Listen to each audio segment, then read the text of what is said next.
Okay, friends, welcome to King Arthur Pendragon. We're going to be using the 5.2 rules, which came out in the last year or so. I am Arthur Perkins, also known as AP Gaming Real. I am a retired professional Twitch streamer and electrical engineer. I've run Pendragon 3 campaigns of it so far. One of them, Greg Stafford, stopped by and said this was good. As he wrote the game that felt pretty good.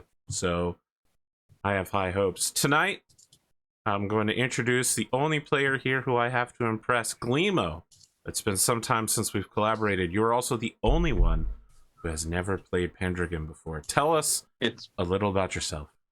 It's true. So I'm Gleemo. First-time caller, long-time listener. No, That's wait. not even remotely true. We've been working together for years. I named a character. I'm Gleemo. You might know me from such AP productions as 2020++ and a frequent guest on many BattleTech shows, and also the thing that was Hunter McGregor. The thing that was Hunter McGregor. I think better known as Gleemo of the Western Gate as well. Yeah. Yes. Who was based on me, but only subconsciously, apparently. Just the name. Right. When Arthur forgot he knew me, which was, kind of funny. Yeah, I own the book. I've never played the game. I'm looking forward to making all of you explain things to me in very small words. But you are a Chaosium aficionado, though, I would say. I am, yes. I've read through the book. It's a very familiar territory. So I'm assuming the mechanics of the game are going to be very, very familiar to me. It's just all of the fluff and none of the crunch that I will be familiar. Well, the great news is that we're going to be introducing rules slowly when we get into play.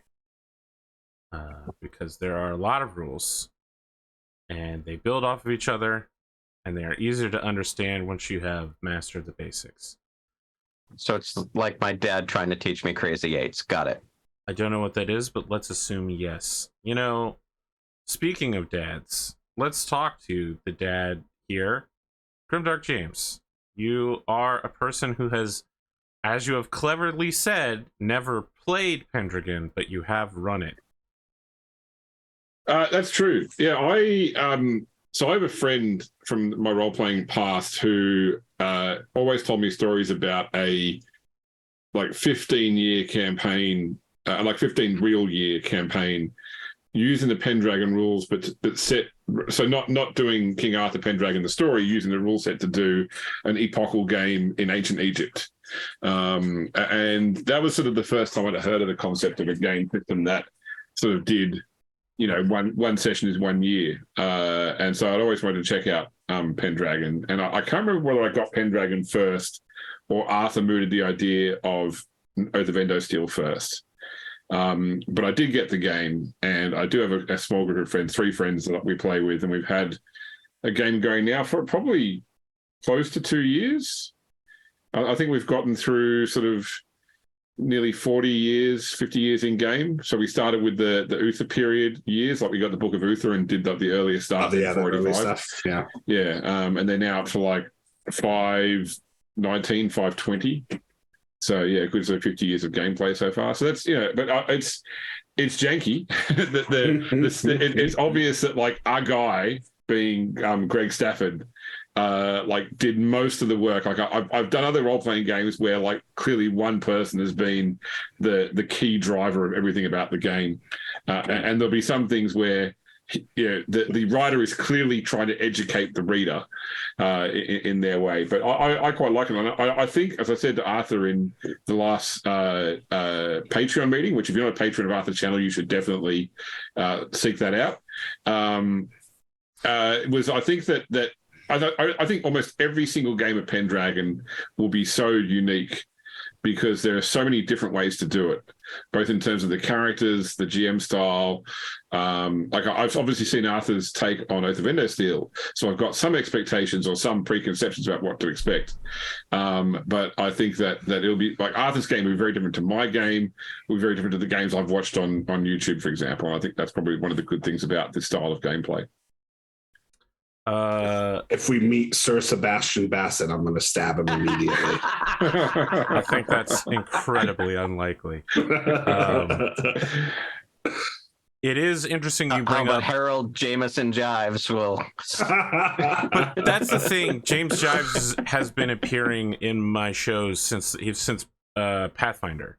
Like James Jives is just the guy I go to when I need to deliver the news. So Harold James may appear, yes, and he will be a Jively son. But Jively son. That's a very Saxon name he's got, though. Jiveson. Yeah. This country will one day be filled with Anglos and Saxons, so much that they'll be called Anglo-Saxons. Yeah, but let's not get too Tolkien here about the ancient British ways, or else we'll have to go to Tintagel to talk about all the Welsh. Although I need to completely side topic, Arthur. I need to apologize to you and to all Americans in general that I was doing some. So I was playing Marvel Midnight Suns this week, and a character who'd been in a coma for 300 years used the term "I'm not very good at math," and I thought that I didn't think that math had been around 300 years ago as a term, and I looked up, and indeed, the term math only came about in the US in 1829. Before that was mathematics, obviously, but that was prior to the British using the term maths, which wasn't until 1911. So the Americans were using math before the British used maths as an abbreviation of mathematics. So what you're saying is we are correct, and it's always been math. No, don't stoke up that kind of international controversy. We'll have plenty of other topics without going into geometry, all right? Yeah. In any case, the character that's been in a coma since the Salem Witch Trials should not have used math or maths. Yeah. So I was offended either way. Excellent. I'm glad that you've apologized to me on what is essentially a non-issue.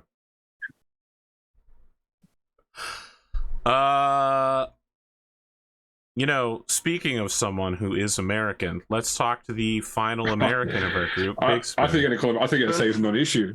Your gaming room painted chroma green. No, I do not. It is a very beige color. Maybe it's just the lights. Glimo's colorblind. Okay, gotcha. Yeah, no, it's kind of a beigeish brown, but that's probably going to change at some point in the future. I am Big Spoon. What am I doing here? You're just telling the people who you are, and we're just introducing. So I am a longtime fan of Arthur's channel. I actually found Arthur through a Pendragon game run by our good friend Eric Vulgaris. He mentioned in the outro of one of his episodes that he was playing in this Pendragon Battletech mashup hybrid over on this other dude's channel. And I was like, oh, that sounds. I love BattleTech. I love Pendragon. Let's go check this out. And that was how I found Oath of Endosteel,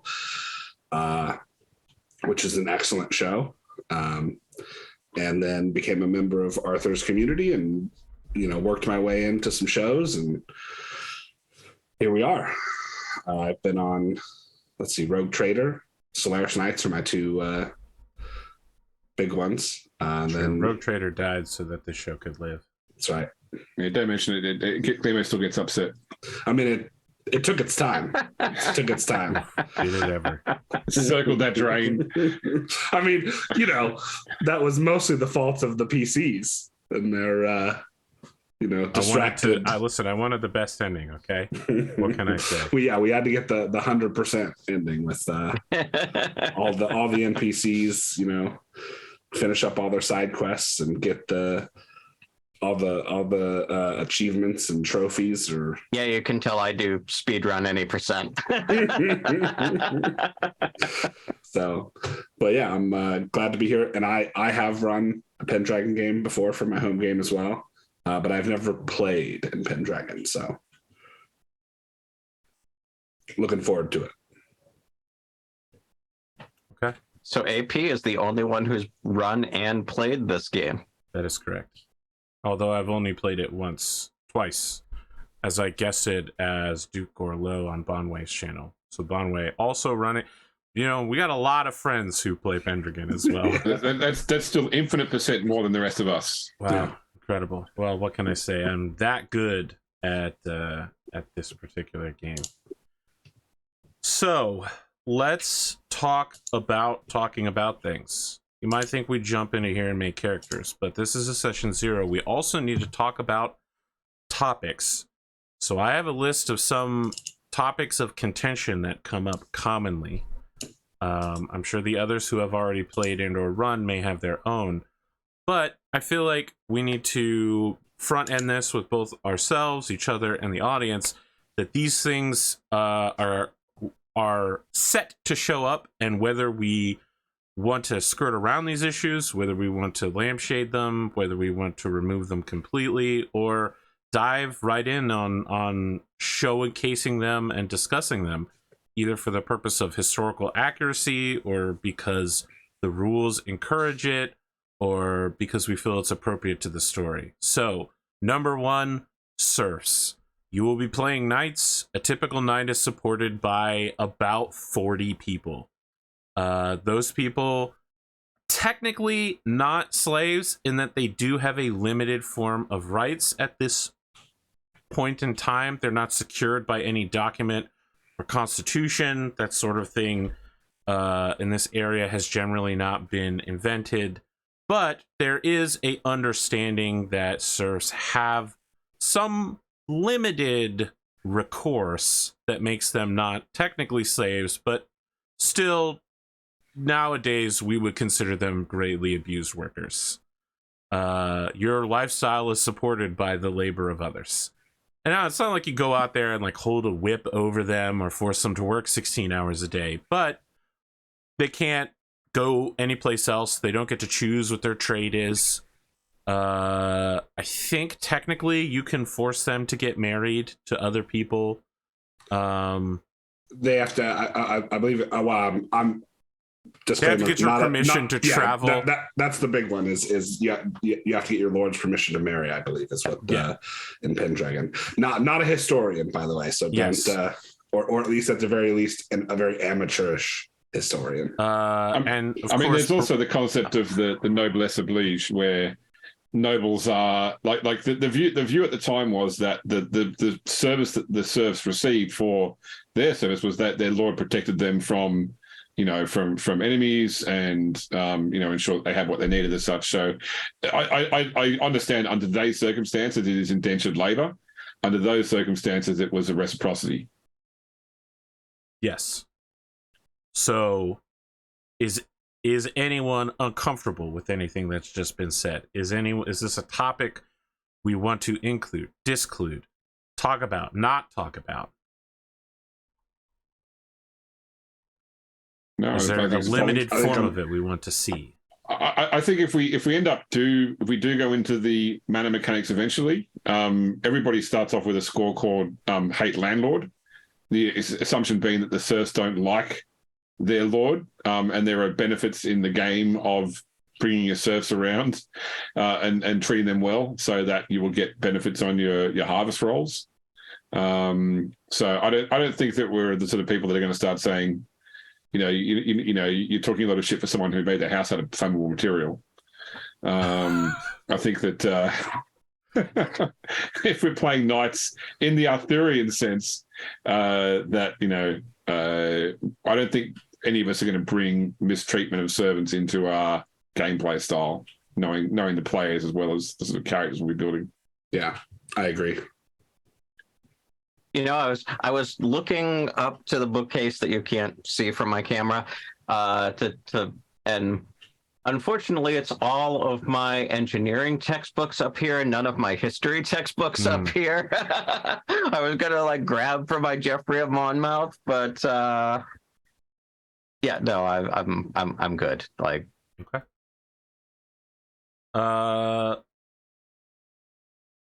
This is probably a bigger one, is the treatment of women. Now, King, the rules that we have do allow for female knights and points out that they are historically accurate, but also points out that it was exceedingly rare. There are whole mechanics in the game for basically selling your daughters off. I don't know that there's really any way around that particular one. So in the main book, it gives you 3 options for the level of expectation around female knights. I think one is that they are actively shunned and considered, criminal in cases for taking up arms. One is that they are accepted but not the norm. So, they will always be subject to, a level of additional scrutiny because they are not part of the standard feudal structure. And the third is that they are treated 100%, identical to that. Gender plays no standing. In my own Pendragon game, I use something sort of between the second and third. So I sort of say that like male knights are the norm, but we sort of have I let my players choose when their children reach the age where they would take up a pagehood, whether they go into become a esquire class or they take up a squire's role, regardless of gender. And I think whenever I give characters an entourage member, like either a squire for a knight or a lady in waiting for a lady, I will roll a dice, and on a 6, the person is the opposite gender to what would be the established norm for that role. So they'll have female squires and male or squires or esquires in waiting. I have some female NPC knights that have appeared in the game as well. I think I actually regendered one of the standard NPCs that appears a lot, and it doesn't seem to be a problem for the players because obviously Pendragon is horrifically anachronistic anyway. That's true. That would be my suggestion, but I mean, I'm not fussed by what anyone else thinks too. I don't mind. I'd probably prefer not to have the situation where I'd rather not be 100% historically accurate and women are treated only as baby making machines as such. Yeah, I think I'm in the same camp. Like I would, like somewhere in between options 2 and 3 of that there are female knights and male stewards or esquires. Okay. Yeah, I want to. So good. Yeah, I was just gonna say, I'll the compromise you lay out seems good. Status. As knights and lords, you will automatically be more important than 99, probably 0.9% of the people that you meet. On the other hand, you're going to be outranked by pretty much everybody but a baronet at the start of the game. So while most people will need to give way to you, most of the people you'll encounter will not. And to match with that, the social stratification. It is very difficult to move up or down in rank. I know it sounds weird to say it's difficult to move down in rank, but how many stories do you hear about someone that's like, I'm in exile, I lost my family manor, that sort of thing. Like, they still are treated as a noble and a guest in lands that they don't control. It is very difficult to go up or down. So, I don't know that that's I mean, we can have discussion about that, but this is mostly just a pre-warning to everybody that you will be important. You will be important, but also you will not be important. Not be important, right. The only thing I'd throw in there is that I'd be probably a bit loose around players remembering correct forms of address all the time. People that live in that society. Yeah, I'm not going to expect everyone to remember the difference of address between a bishop, an earl, a count, a viscount. Now, I might eventually expect you to know that a viscount is under a count, and that a marquis is above a count, and why a marquis is above a count, and what is a Markgraf? But that will not be for some time. Actually, I don't think Markgraf exists at this point. We're getting into some, like, again, this Germanic game is also nobility anachronistic, titles. right? They have a Saracen knight, and the Islam has not yet become a religion at this point, I believe, in 485. Which brings me to my final point, religion. It's going to be a big part of the game, whether you are ostensibly pagan or druidic or satanic or Christian, and Christian comes in multiple flavors, including Roman Christian, which will eventually become Catholicism, and British Christian, which will also become Catholicism and then maybe become Protestantism after some guy, slams a thing into a church door. And what was that called? Indulgences? Yeah, indulgences. Where you can buy your way out of penance or whatever. Yeah. Anyway, so don't forget the right to divorce. Across the yes, whole, of course. religious. That was the reason. There's Church that of was the reason the England. kings were into it. Certainly. Certainly, indeed. But again, way after the period in our game. Yeah. Yes, but as And- we've already mentioned, it will. I mean, this whole system is just anachronistic. So, Yeah. And I don't know if any of my other players are particularly religious. I am not. I plan on playing a heathen. So, do you mean a pagan? yes. Okay. A pagan.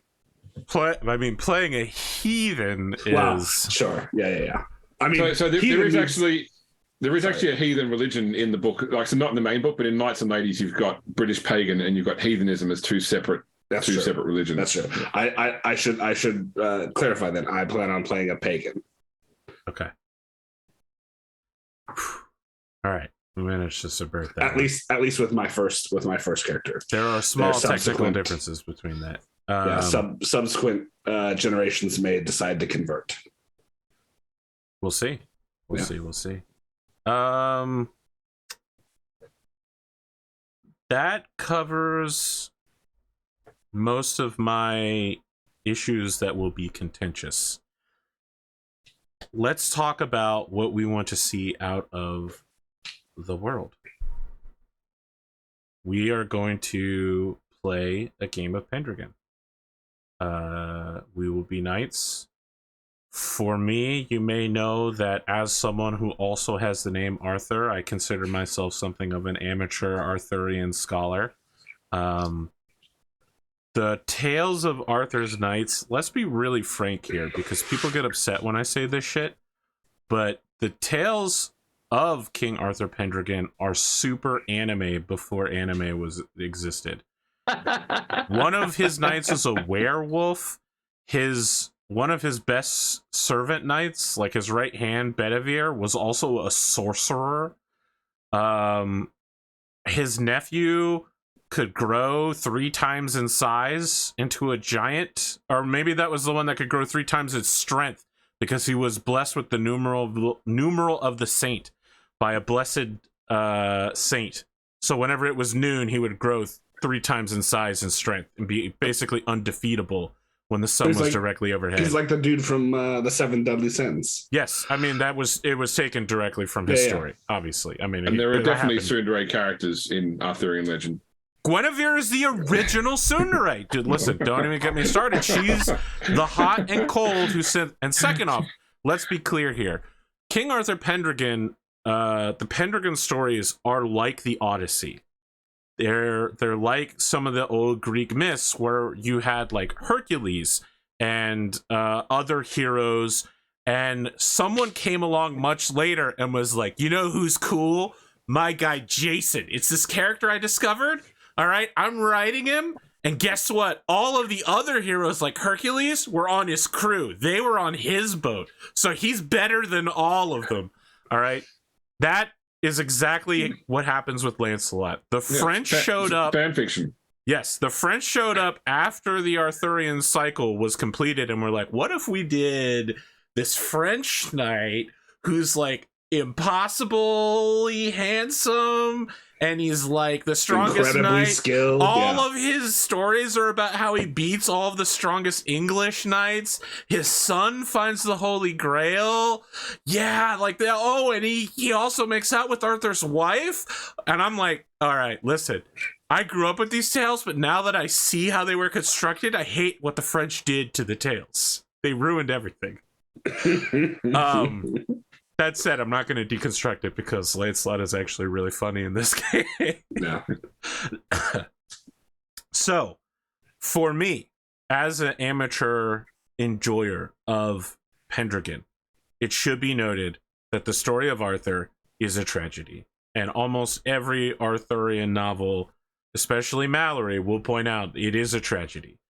It is a attempt in itself to be anachronistic, to make might for right instead of might over right. It ends badly when Mordred is like, hey, people of the old country, this fool Lancelot is schooling Arthur. Don't you like it back when we had more power, not less? And they were like, yeah, we will betray him instantly. We will, yep.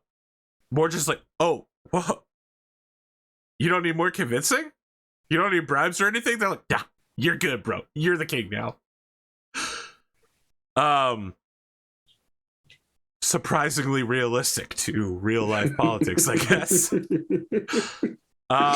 It is a tragedy. We know if we spend 6 years, we know that it will end poorly. I mean, 6 real life years playing this game, just to be clear. I don't know anyone that's actually finished the Great Pendragon campaign. The farthest I've gotten in is past the Terrible Feast. So, you know, it will be a very long ride. If we even get to Mordred, we will have been playing this game for so long that I will have finished transitioning to fully gray.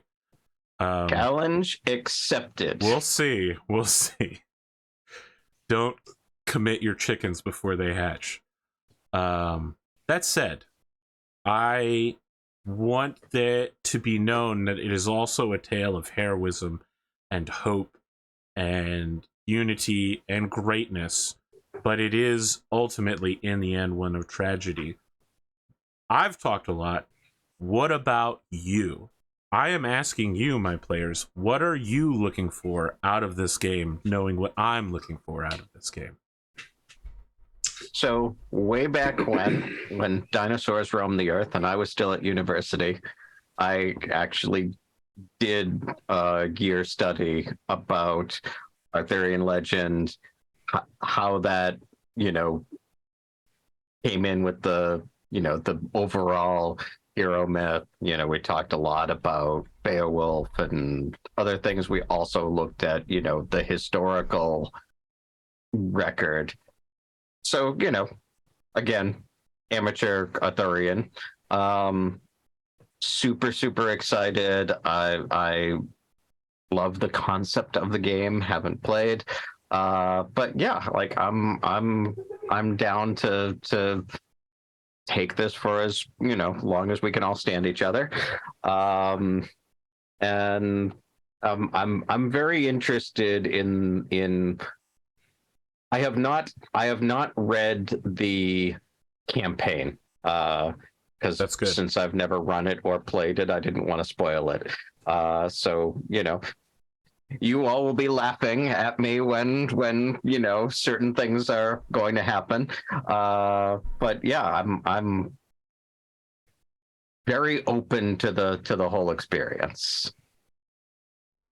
I mean, you bring up another point, which is, given that I have 2 people who have read the campaign, should I, and by how much, should I deviate from the exact written word of the Great Pendragon campaign, which is a source book, but pretty much essential to running a Pendragon game, that outlines 100 plus years from before the birth of Arthur to after his death. I won't know the difference, That Yes. said, when I'm when asking the I other run 2. when I run modules, I'm used to the GM putting their spin on the sections that they want to, and won't complain if I go back later and go, oh my God, Arthur didn't run this exactly as it was written. My thought is that the what's in the Great Pendragon campaign book is actually quite sparse. In most cases, a year of play is 1 to 2 pages, and a lot of the times it will simply list where court takes place, what the rumors are, what the king's proclamations, if any, are, and then any battles in that year.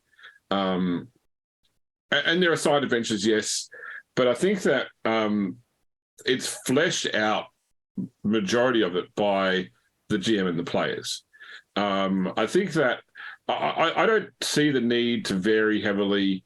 One, because I think that the pre-knowledge of what's going to happen is not going to change the way that I'll play a character, and I doubt that Spoon would be the same. We're not going to go, you know what? We are not going to go to this dinner tonight because I think that something bad's going to happen. That's all going to that sheep herder that approaches us on the road. We're not going to help him. No, that's right. I'm going to stab that guy.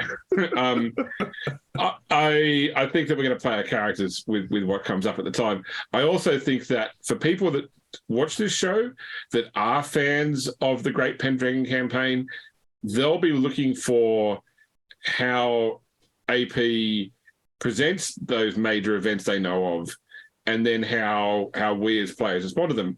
I don't think it will necessarily detract from their enjoyment if we do it differently. It might distract somewhat, but I don't see a specific need to change it up unless you specifically want to, in which case the GM wanting to change things up shouldn't be determined by the players having done it before as well. Like if you want to change up anything, even if we were all like them and hadn't played it before, I'd still encourage you to change it up.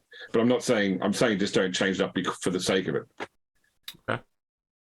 So if the Great Pendragon campaign were a feast, I would want the entrees to be the same, but the appetizers and side dishes and drinks can be whatever is appropriate for the moment. Well, there's definitely going to be a lot of feasting in this game. So I certainly hope so. I hope you have the feast deck ready. The tables of the different foods you can roll on. I don't, and I'll be honest, that's probably the sub book I'm least excited to add because it's so involved. The Book of Feasts? Yeah, it's super involved. I guess that's something to cover here. We will be adding some books. I know that there was some talk about whether to get Book of Armies or Book of Battle 2nd edition, right? Did we ever come to a conclusion about that? I think it was Book of Battles eventually. Book of Battle. Yeah, Book of Battle. But not now. Like, clearly you're not going to be in battles for many years, and even once you get into battles, you won't be commanding them, so it won't be needed. And that said, I'd rather you run some battles under the original rules before we move on to using Book of Battles. Because I want to incrementally introduce books. Do we want to do Book of Estates or Book of the Manor? So, James, I know you had strong opinions about this one. Yeah, Book of the Manor is a lot more involved, which is something that I like, but it's also highly breakable. Like it unfortunately duplicates the real life drama where the rich get richer and the poor get poorer. Book of the Estate, first off, is a bit more high level, or like a high view, I should say. And Book of the Estate also scales better if for some reason we pick up more estates, like we marry into a landed wife or we're rewarded with additional estates. Book of Estate does manage that a bit better. And it is the newer book. So my campaign, I use Book of the Manor. What I'd be interested to see is generate a new character sheet on this Roll20 module with a manor and see what rule system it uses. We want to see how it's plugged in to the Roll20 suite you've chosen to use. So that would be my thought between those two books. I don't have any strong opinions, but I do.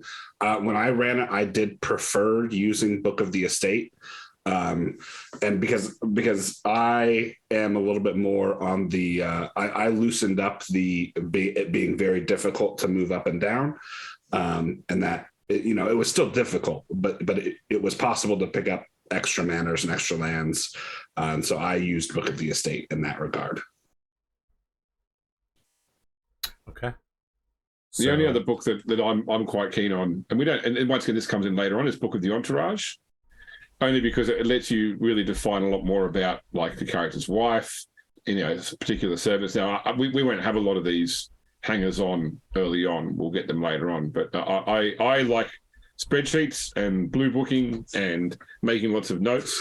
So knowing a lot about my character's immediate. What's the term for a knight's like the household, basically the family life? His what is it? His it's not his. Is it his mini or his mini? That's it. Yeah, exactly. Domain? Domain. Well, his domain is his lands. His mini is his entourage that follows him around. Yeah. And that was one of the things that I always liked, that I felt like got glossed over in a lot of the other Pendragon campaigns that I've seen, is that like knights, like they weren't like an adventuring party, right? It wasn't four people, traipsing around in the wilderness on their own. Well, they certainly believed that they were. Yeah. But when a knight traveled, it was like you had 30 people with you. Like, I think that the hunting does best at amplifying that, because it's like, oh yeah, well, the three of us are hunting, and then it's like the dogs and like the 20 peasants are the one making all the noise and driving them and saying, "My lord, over here!" Yeah, well, it's like it's like House of the Dragon when they go hunting, and it's like a small town that they have brought with them. Still haven't seen it. I'm sorry. Wow. It's always funny with my own game when like the players turn up somewhere and the NPCs are like, "Oh, there's 6 of you." Like, what do you mean? There's only 3 of us. Oh, that's right. There's 3 squires behind us too. And the squires go, "Fucking assholes." That's very squirely accurate, though. So. Yeah. Is there any other things you want to see or don't want to see in this game? I think I mentioned to you, Arthur, for me personally, I was interested in exploring, because I mean, obviously, as you touched on it before, there is a fantastical element to King Arthur Pendragon. It is not a historical representation. Really? You think that the guy licking the fumants of the questing beast, good old King Pellinor, wasn't historically accurate? I mean, so other than the fact that it's the questing beast, that bit is pretty historically accurate. So I, as I mentioned, was I was also looking at playing a British pagan character, basically like the last of the last of the family keeping the old ways, like not unreceptive to the Christian ways, but certainly still preferring the older gods, but also from a family that has had a long connection with the Fae, even though like sort of the fairy lands is appearing. So I was probably going to take some high points in fairy lore, and I would like an opportunity throughout play to explore some of those more fantastical elements. And I think a lot of the sort of side quests give you the opportunity to meet key characters like the Lady of the Lake. I agree. The one thing I have to say about that is that technically the lands of the Fae are locked away until the king and the land are one event. But they weren't previously though. They become were they not before the like Vortigern, etc. Were the Fae not more present in British society? Yeah. Now they are not. I'm not saying you can't learn fairy lore. What I'm saying is you probably won't be like, you basically can't meet fairies now. Like no. It's passed down knowledge though. Yes, it's passed down knowledge. No problem with that. I mean, Duke Orlo's wife is a master of fairy lore and potion making. Specifically, definitely 100% non-magical potions that instantly heal you. Yeah, and I'm not talking about taking like 17 points in fairy lore. I'm talking about taking more than starting 1 point. Master of fairy lore. No, I'm talking like 10, for example. Who knows? You could get lucky and roll one of the background. Your whole family will forever be good at fairy lore. All right, so you want those fantastical elements. I mean, I feel like I introduced this by saying King Arthur Pendragon is anime. There are sorcerers, werewolves, dragons, Duke Orlo, Road, defeated Vortigern aboard a 10,000 wide fleet of ships that could sail against the current and against the wind, conjured by his magical father-in-law. Like, there, it's gonna be stuff. You don't want dragons. You literally can't handle that smoke. Yeah, no. You'll die just to the smoke. Yeah. Well, if we even get close, because we have to, pass that fear check at like -15. Like, that's where you're begging. Please, it says I'm a valorous knight. Don't make me run away. or please make me run away. Or make me run away. I want to live. Please let me run away. Yeah. I don't want to be here. It's Call of Cthulhu if your players end up with a great old one. We should definitely discuss this portion of King Arthur Pendragon. You can, and statistically, you definitely will lose control of your character. You have balanced statistics that say if you're worldly 10, you're pious 10, right? If you're pious 19, you're worldly 1. When you are above a 16 in a statistic, your other statistic is by nature very low, but your statistic is so high you're known by that. If someone knows who you are, Sir Glimo, and they know that you are a valorous knight, when they meet you and they go, Sir Glimo, I've heard of your valor, because they know that you have a 16 in valor. If you are a knight who has a 16 in all of the religious traits for your religion, people will know that. They will know that you are a pious defender of the Christian and or pagan and or the expanded book of religion stuff knight. If you are a chivalrous or romantic knight, they will know that. When your score is high enough, or in certain events, you may be asked to roll to maintain control of your character. Dragon is a great opportunity. You have to roll valor just to approach the dragon, because it's so scary. If you fail, you then roll the opposite stat. And if you succeed in that, you potentially lose a point in your original stat, which means you gain a point in the other stat. And you may have to get a check mark in the other stat for succeeding, which means at the end of the year, that stat may go up again. Who your characters are not set in stone. Your traits may go up and down, and some of them will be inherited by your family members, because this is a lineage game. Certain things will be handed down to your family throughout the years. Your glory, most commonly. I don't remember the full rules right now, but some of your stats will also be inherited by your heirs. So there's two options in the book. There's either your passions go directly to sons. Your sons take your direct passions. The other option is that you divide your passion by 4 and roll that many d6, and that's the new score for your son. Daughter. As far as the losing control of your characters, they changed the way passions work now. So you lose control a lot less. I was going to say, if we're using the 6th edition. You need 6th edition rules for passions. That's a question, I guess. Yeah. I thought the 5.2 had melancholy. It does. It's got melancholy, but so the 6 rules have if you've got like a low passion, like 7, for example, and you roll it and fail, you're not going to succumb to madness, for example, because you failed to engage in a very low passion. You'll have to send me those rules. Yeah. I'm not aware of them. What I do know is that in 5.2, you are punished way less.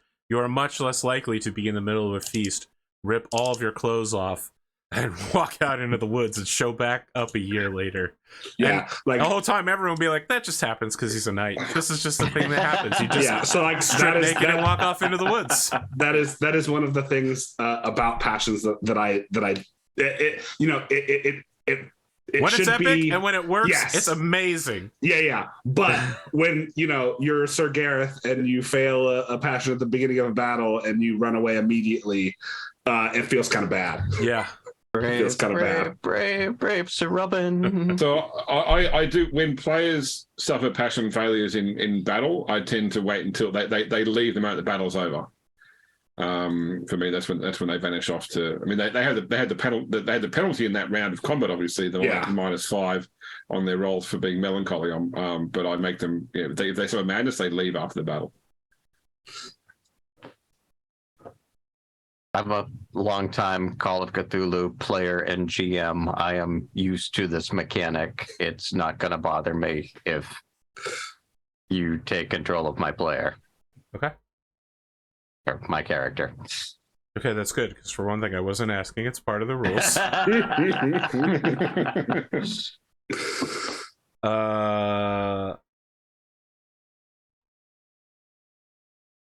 don't know. I feel like that covers most of the warnings. So, just for Gleemo and the audience's sake, the way you play King Arthur Pendragon is the price is right. You have a number that you want to roll against. Let's say you have a skill of 17. You need to roll in such a way that your roll is at or lower than that number. And if you're rolling against somebody, it still also needs to be higher than them. There is some exception. For instance, if you roll your skill exactly, you get a critical. If you have a skill above 20, your critical range expands. So if you have a skill of 24, you go back down to 17 as a critical. Yeah, because so 20 basically right, 20 is a critical, then 21 is a 19. Yep. Yeah. Yep. Trying to not look like an idiot doing math in front of my viewership. Yeah. Perfect. See, the thing is, I think I did it right, and then I was second guessing myself for a solid 20 seconds. Yeah, well, and I remember, like, I think Eric devised some, like, Eric Vulgaris devised some sort of like equation where they just rolled and added the bonus. I don't remember. So if you have a skill over 20, you just add the amount over 20 to your dice roll, and if that total goes over 20, then you've critically succeeded. Yeah, that's that's what they did. Yeah, instead of trying to do the backwards math. Yeah. So one other thing I forgot to mention, AP, just when you were speaking about. So not I'm thinking of playing a female knight, but if it comes up in subsequent characters, if the one rule I have with female PCs is if they receive the died in childbirth result from the childbirth table, I tend to just make the character Baron instead.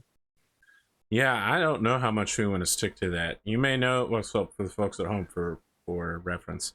I run a Pendragon BattleTech mix-up called Oath of Enosteel. And the childhood death thing and mother death thing has happened, and it's, really awful, and it destroys and derails the game. I don't know why I'm laughing. It was bad. It was bad. It was rough. Yeah. I guess that's something we should talk about here, right? Yeah. Do we want to include that? So I guess to put it in perspective for Gleemo, if your character is living at the standard level of wealth that PCs do, if you have children, every year up until the child is 15, there's a 10% chance they will die. When you want to have a child, your children will die. Yeah.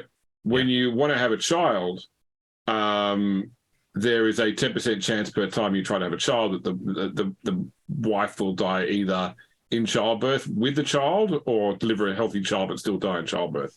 They are the standard rules. Now, if you use the rules of living more wealthily, you can increase the chance that the child survives. It has no bearing on the chance the mother survives.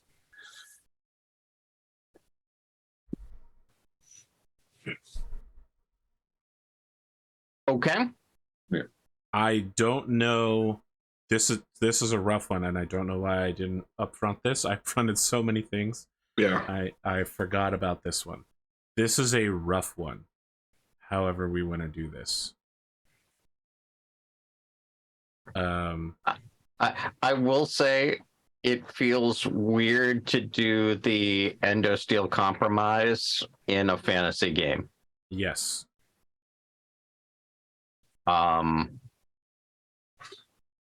Yeah, because but wives and children will be dying left and right. I am willing to say, yep, this is the one, historical piece that we're gonna go with. Frankly, it's probably less bad than So in the historical milieu.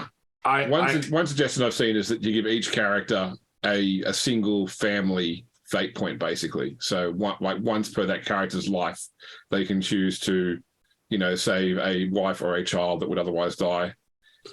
I have a compromise. How about there is an aging table for characters? Yes. So how about making it if you would, or offering a re-roll for in exchange for rolling on the aging table? I mean, you could potentially end up having a lot of kids, but yes, I find that very acceptable. I don't know about the rest of you. Yeah, keep in mind the aging table has a 70% chance of nothing happening as well. So there is potential to gamble and win as such. That's true. That's true. But I think I'd rather you have a bunch of kids than have none and no wife. Yeah. The other thing to know, Glimo, is that it's highly encouraged to have tons of kids and have tons of bastards. Mm-hmm.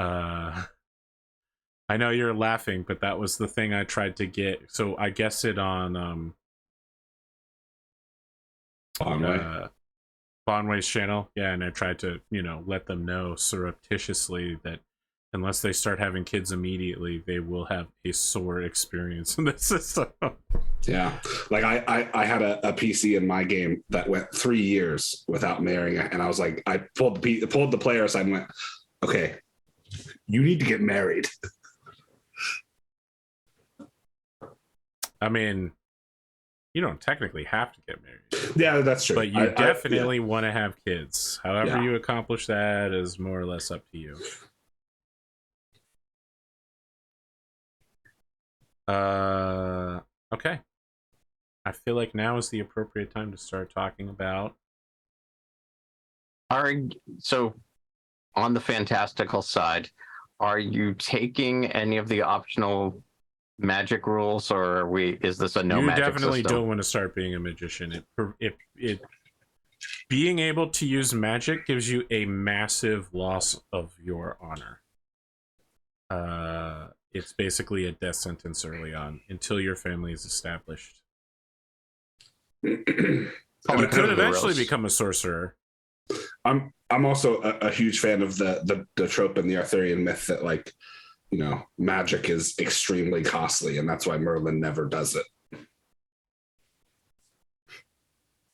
I'm a huge fan of Fate Grand Order, even though I haven't played it in almost 2.5 years. But in the Fate canon, Merlin still doesn't like using magic, but it's because he gets tongue-tied. So he prefers to only do massive ritual magic that involves like gestures and places and moon phases because he doesn't like having to chance. He doesn't like to talk because he's lazy. he's bad at tongue twisters, and every spell is a tongue twister. He's the most powerful mage in all of human history, and he's just too lazy to do magic. Oh my goodness, what has happened here? Oh my god. What? Sorry, I'm sorting the Roll20 library, and I think my entire Roll20 library was summoned to the table like Yu-Gi-Oh! Special summoning from the graveyard. So I'm getting it out of the way here real quick. Let's start character creation then, unless I don't want to rush this in. Any other questions or concerns now that we're almost an hour into this?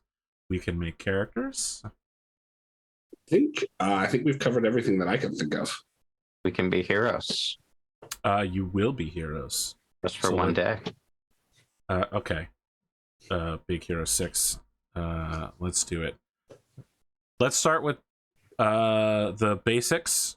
Your names. I have chosen a name. I have chosen Owain. What a classic name. Let's see here.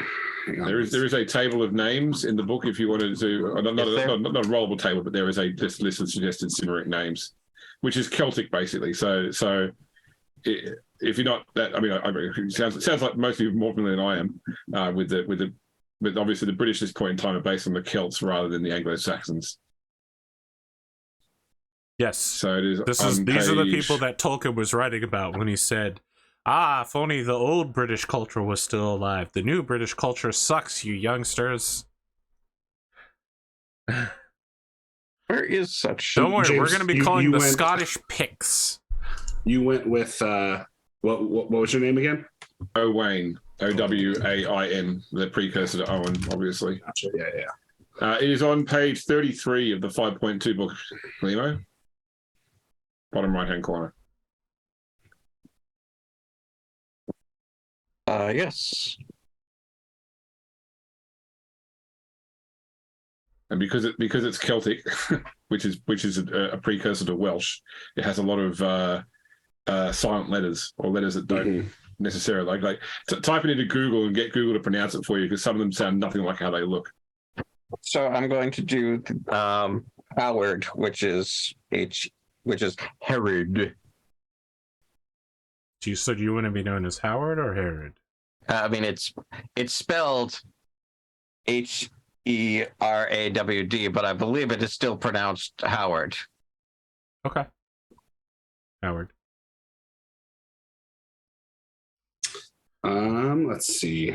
Tavros the Bull, one more time. One last ride into the One last ride into the Salisbury sunset. They call him the Steak of Salisbury for some reason. Salisbury is pronounced. Let's see. I will be. Oh boy, James, it's gonna be rough as you are a British, and I am going to mispronounce things, and my accents will not be period acceptable. They won't be acceptable from any period, just to be clear. But I believe I am going to go with Kendrick. Kendrick of House Lamar. Perhaps. Kendric. Okay, on the end. I see. Okay, on the I end. see. I've gotten far enough back in deleting my Roll20 stuff that I have reached Rise of the Rune Lords, which was the first stream that I ran, along with the pirate one. So I must be deep in the old days now. I just need you to have a meme after which said, I started my Pendragon campaign today. What did it cost you? Everything. Winter's Edge.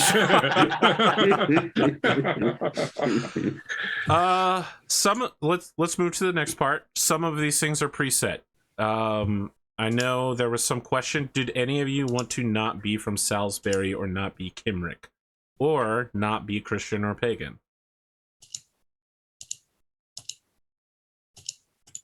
I'm happy to stick with. I don't know what the other You options are. You I only have definitely the want to core stick book. with the basics. You want to stick with the basics.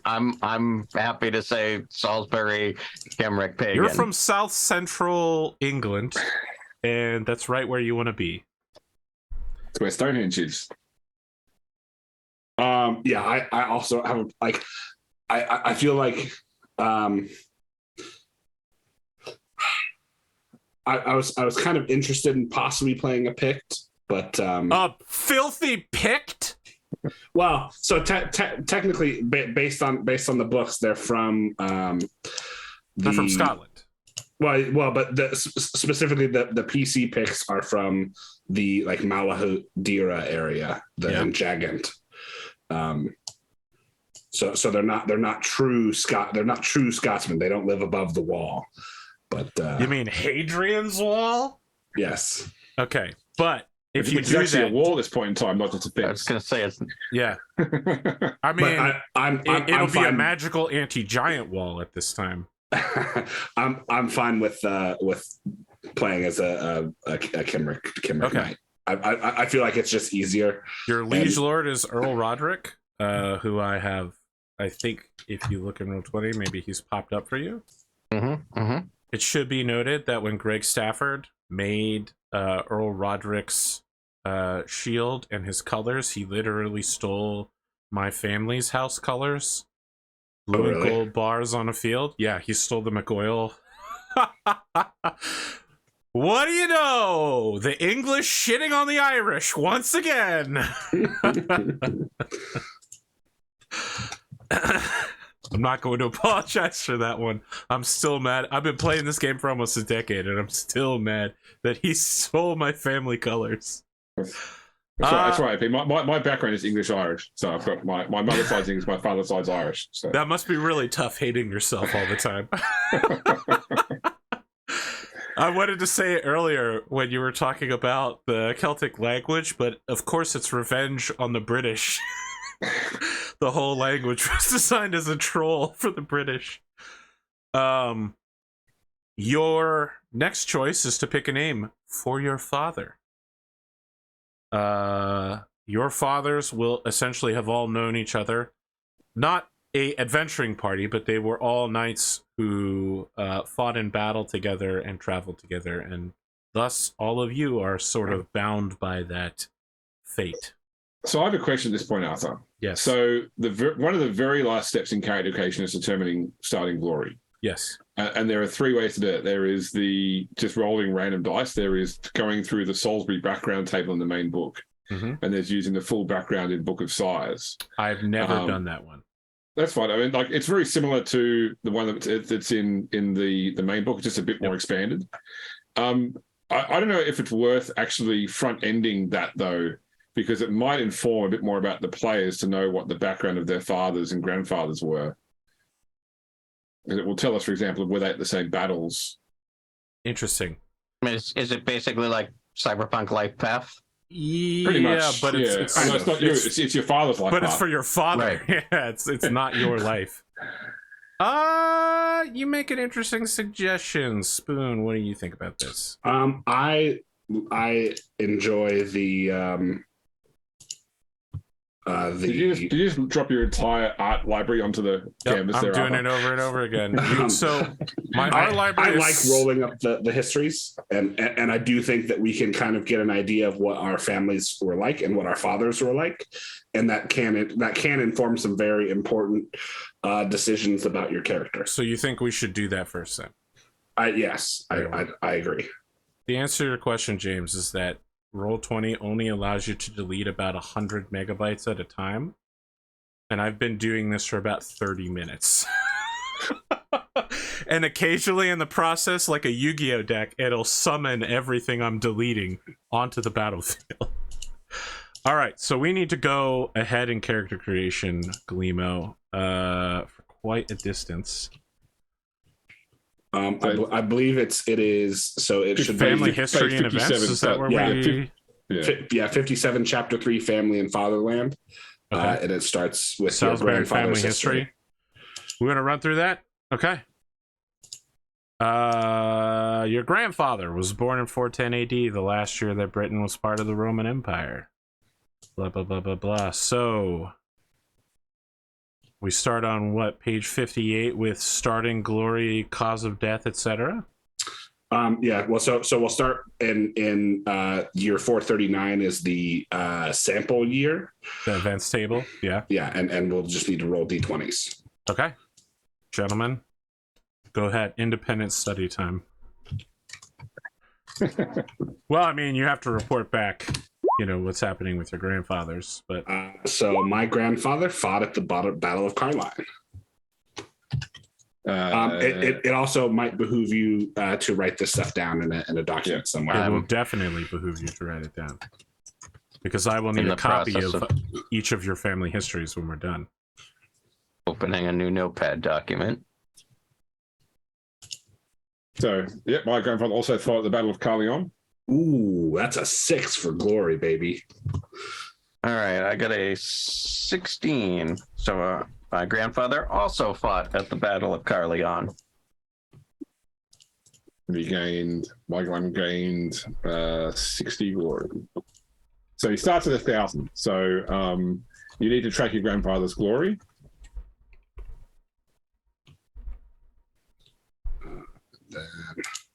And then did we gain a passion? Second d20. Okay. Oh, okay. I gained a passion for hate the Irish. Ooh. We've become mortal enemies, James. Let's 14. See. Survived. Yeah, and then my grandfather did not hate the Irish because they're nice people. The Irish or your grandparents? The Irish. 19. Gained passion. Hate Irish. 3d6. This is going to be a rough group to work with. I just want to. Well, you don't have to take you only get to take one of your father's passions if you want to. Yeah. Irish 11. So, Right. and then I don't know if you want to do the narration for this AP for the what happens in each year, and we'll just roll. But I'm still busy deleting enough art libraries so that I can, when we get character artwork, put it down and put down James, the art you lead us assets I through. made for this game. So I'm fully on board with you guys self-narrating or just writing the paragraphs down so that I can read it. yeah. Okay. I was here for like a guided study tonight. Sure. I've got plenty to do when we're actually running the game. So in 440 AD, the king at the time, King Constantine, who was the last Roman king, was murdered by one of his own knights. Who was a filthy Silchester Silchester knight. knight. Yeah, that's it. Oh! I got a 20. That's an extra 1,000 glory for my grandfather, but he dies. 1,000? No, that's Oh, 3d6. okay. That's not a d20. I mean, that is the One. amount of glory you gain when you die. Right? Died. You gain 1,000 when you Well, die. if you die heroically. He died trying to protect the king as well. No, I just died. I was not protecting the king. I just died. So you need to roll a d20 to see what caused you to die under miscellaneous causes of death. Yep. Eaten by a rabbit. Classic. 19. Unknown cause. Disappeared, never came home. So you guys should do Fairies took him. So I definitely have a trait of suspicious Silchester knights for. Do I roll for passion? You would, yes, because Okay. they would have died at some point up until that happened. So I did gain a passion. 19. I did too. Directed It's not a trait of it's not- suspicious. it's a directed. Yeah, directed trait. Yeah. So I we got 7 plus. we all hate 9. Silchester. All my homies hate Silchester. And So here's a question for you, for Glimo and Spoon. You guys will not roll again on the table until 460 when your father is knighted. Right. Do you want me to keep going through narrating my stuff until my grandfather dies? Please. sure, yeah. Okay, no worries. And we'll All right. just make comments from the peanut gallery. Okay, no worries. All right. So 441 to 442, Duke Vortigern urges the Council of Britain to pick Constans, the youngest son of Constant, as the new king. He's bookish, and basically Vortigern turns into the power behind the throne, controlling the new king. I've heard about this guy, Stefan Amaris. Yeah. That's it, yeah. So my grandfather was killed by raiders doing garrison duty. So there you go. You don't have to hear too much Very about honorable. my grandfather. Now remember, please write this down, because there will be knights who show up who will be like, yes, my grandfather was at Carlisle, like yours. And you'll be like, oh! Well, shit, dude. Like, we'll see what my father's history is like, but I've already got big shoes to fill. Oh, you hate Silchester? We also hate Silchester. We're from Hampshire. So your father's starting glory is 1,000 plus 10% of your grandfather's dying glory. Which is also how glory transfers between player characters' heirs. 1,000 is the amount you get for being knighted, and then 10% of your father's. And some other So stuff. how do I find out how much glory my grandfather had? I think the only thing you earned was the Battle of Carleon, which was 1d6 times 15. Okay. And because he'd be at 1,000 plus that, and then divide that by 10 is how much gets added to your father's starting 1,000. So 60. 4 times, so that's 60. So it's 1,060. So you would gain 100. Your father starts with 106 plus 1,000 for being knighted. And since we all died really early on, We go straight to 460 for the. yeah, For the, it turns out that that Vortigern guy not so great. Yes, he ended up. I can remember that he became king too, didn't he? I remember. Yes, Vortigern? yeah, because Yes, he became a tyrant. he has Constance murdered. The youngest brother Aurelius Ambrosius gets sent to Brittany in hiding, and he takes over. He brings the Saxons in to crush all the people who hate him. Yeah, and then what does end up happening to him? Let's see. Gorlo shows up with a massive army Oh yeah, to that's support Ambrosius. Ambrosius dies, and Uther finishes the march while being super pissed at Gorlo because Gorlo gets stuck in the southwest and isn't able to reinforce Uther. But he is, but Vortigern is still king in 460. Yes, it'll be a little while before he gets crushed. Yeah. And in 460, regardless of what you roll, your father served garrison duty, saw there was no combat, so no glory for that year. So move on to 461, 462. Okay, so obviously if your grandfather's dead, you can't fight in the Battle of Cambridge, so there's nothing for that year. Unless you roll 2 to 5, basically.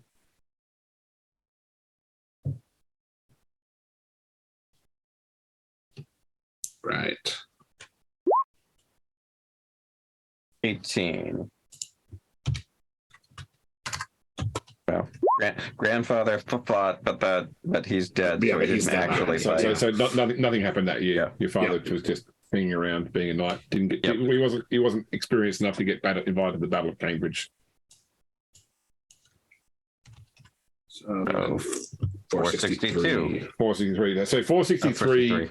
Yeah, so it does say grandfather mode. Your family still gains the passion even if your grandfather's dead, because it says that roles from this point apply to your father. So obviously, And this is when they gather everybody together and do the Night of Long Knives, where they. wow, murder. my father gained hate Saxons at 21. Wow. Whoa! You really Talk about an it was- easy passion roll. It was legendary for his hatred of Saxons. I mean, he could just get a feast of like-minded people together and just passion roll. Amazing! All night long, I get plus 20 to all of my rolls. Let's Let's play cards. I'm the best gambler ever because I hate Saxons. I have hate Saxons at 13. That's I very have hate reasonable. Saxons at 14. Okay.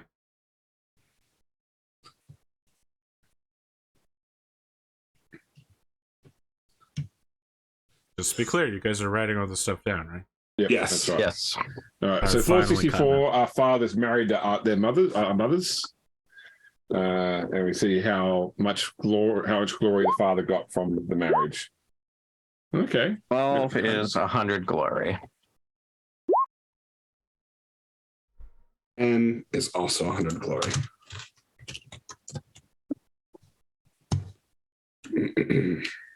So that This is also your birth year, if we're assuming the default starting age. Yep. All right. 465, nothing happened, but Merlin turned up for the first time. Well, or he turned up for the last time, depending on how you look at it. If you ascribe to the Nemean, he travels backwards through time. Yeah. All right, 466, 467. That's a 17 for me, fought at Siege of Carolington. Yep.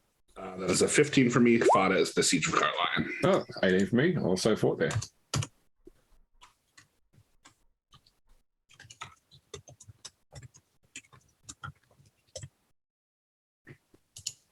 How did he do in that battle? Let's see. Survived. Survived. So that's a D6 of glory.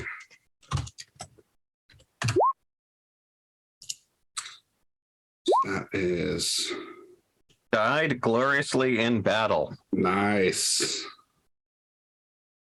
Get this guy cheering on his man's father's death. Hey, look, man. If that's the one of the best results of this is going out like a hero. And this Do is I where also get the 15 times 1d6 times 1. you do. Yeah, Yes. you do. That's the Yep. battle rounds. So that would be I got 75 glory, So and then 60. you get the additional 1,000 for dying gloriously. Yep. So this is where Ambrosius 22, fights 66 glory. with Vortigern's army. I see that in this version of history, Ambrosius beats Vortigern rather than dying and then dies later. Interesting.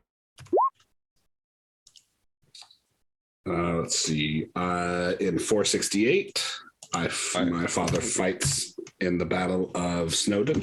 So because my dad's dead, I'm no more rolls for me from here, That's right. Yeah. Yep. So your starting glory is going to be equal to 1,000. Well, assuming you're knighted at the start of play.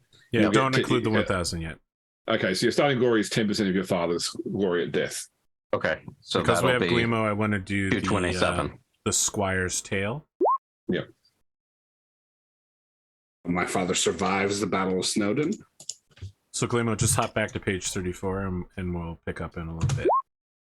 Okay, my father also survived the Battle of Snowdon. He gains 30 glory. Hey, again, 90 glory. Nice. I don't see a place on the character sheet for father's name. I don't know. Write it down somewhere in notes or keep a spreadsheet. You're definitely going to want to have notes for this game. You're going to meet a lot of people and a lot of things are going to happen and your grandkids are going to need to know. Oh wow, we both got 200 glory fighting during the war against the Saxons Yeah. in 469 to 472.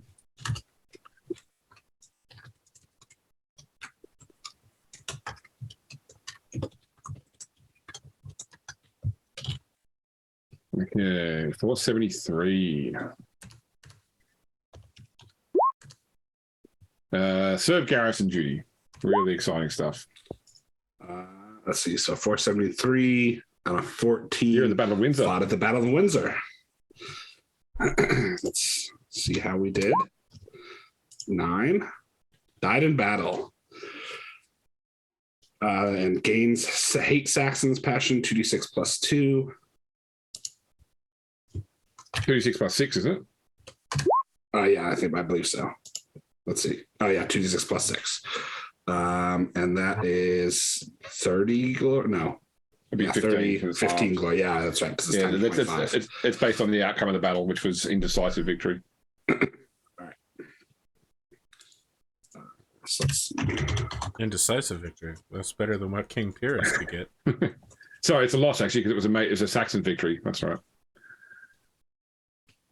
My least Battle favorite on kind the of Thames. victory. Saxons. They're almost as bad as those damn Picts. Or the French. So that is less than my previous hatred of Saxons of 13. So Yeah. All right, so for me, 474 to 476. My father's and what's still alive. He served garrison duty and survived.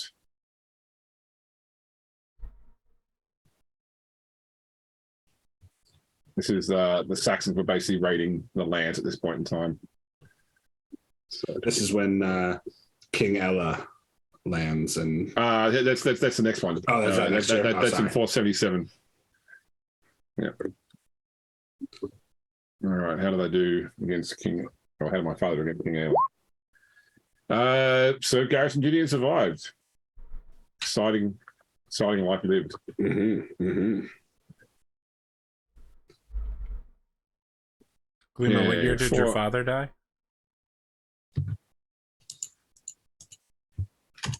Sorry, me. Yes. What year did your father die? 467 at the siege of Carleon. Okay. Died You gloriously. must be at least 18 years old. You are definitely at least 18 because you cannot be any younger than that. Or if there are, it might call into question your. I thought we were taking Parentage. the default, so we're 21. You can choose to be older than the default. You can spend additional years becoming a knight in order to gain more skills, essentially. I think We'll walk through it. Don't worry. Where are you at, James? Okay, so I've just I'm doing 478 to 479. My father sailed with the High King's fleet. So this is across to the continent. Yeah, And to Frisia. fought in the Battle of Frisia. That's it. And he survived the Battle of Frisia, gaining. Your father's kind of turning out to be a badass. you're gonna have more glory than me. My dad rolled out early. Yeah, but my grandfather didn't die. He didn't die in. Well, I say Spooner got the big bonus to dying. Yeah. Yeah. Hmm. Okay, so under 480. You can only live a maximum of 5 more years, and it gets much easier to die the closer you get to your own ascension. This reminds me of he fought in the Battle of Salisbury.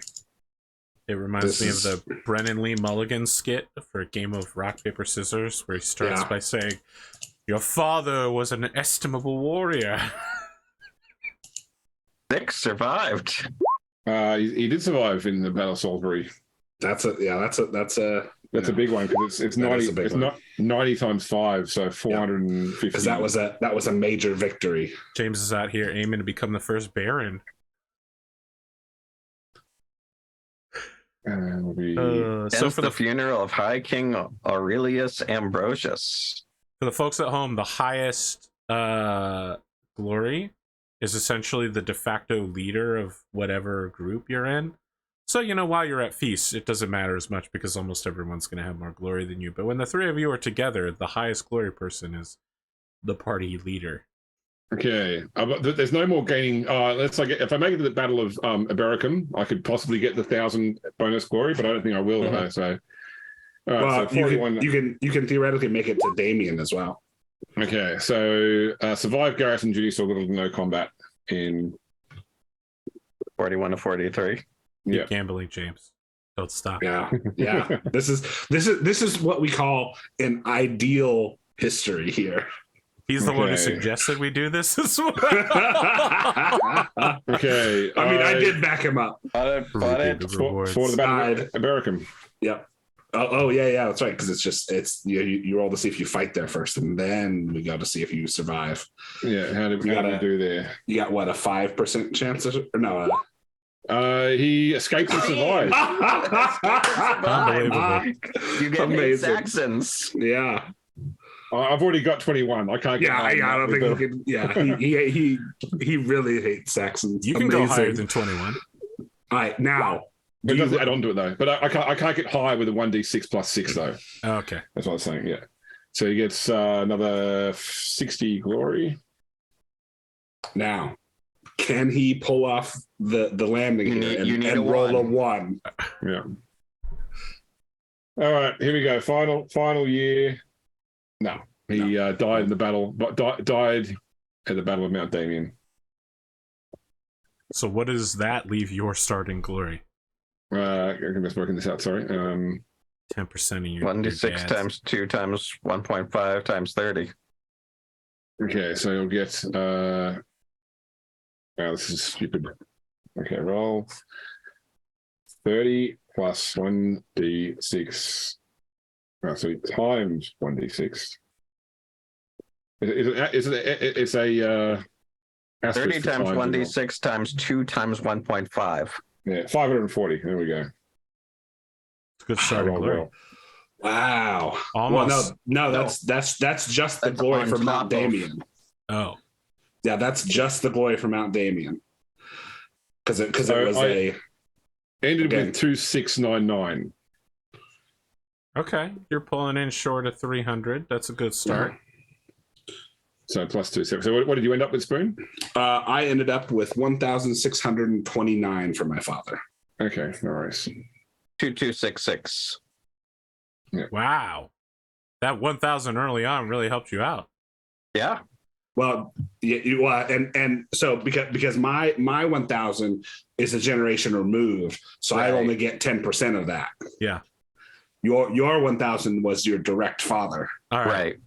Now, I need all of you to send me your family histories before the end of the night. And I still need to know your father's name. Yes. Yeah, and it is on the character sheet today. It's on the holdings page. Sure. Under family history and events, father name there. Give me those names. Well, My father is Guy. E? Guy de G-U-I. D-U-I? G-U-Y. Guy. Guy. Guy. Okay. But yes. Guy. I But thought it's you were Guy. bacon. Never mind. Okay. My father's name is Pedivere. Pedivere. Hang on, let me roll on my name of or list of 1,000 names here. Where did I hide Discord?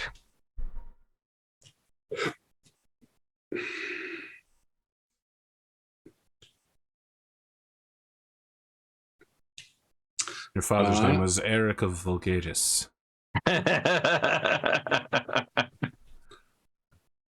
Somehow I've turned on insert on my keyboard. I can't have top there. My father's name is Ernan. Ernan. Okay.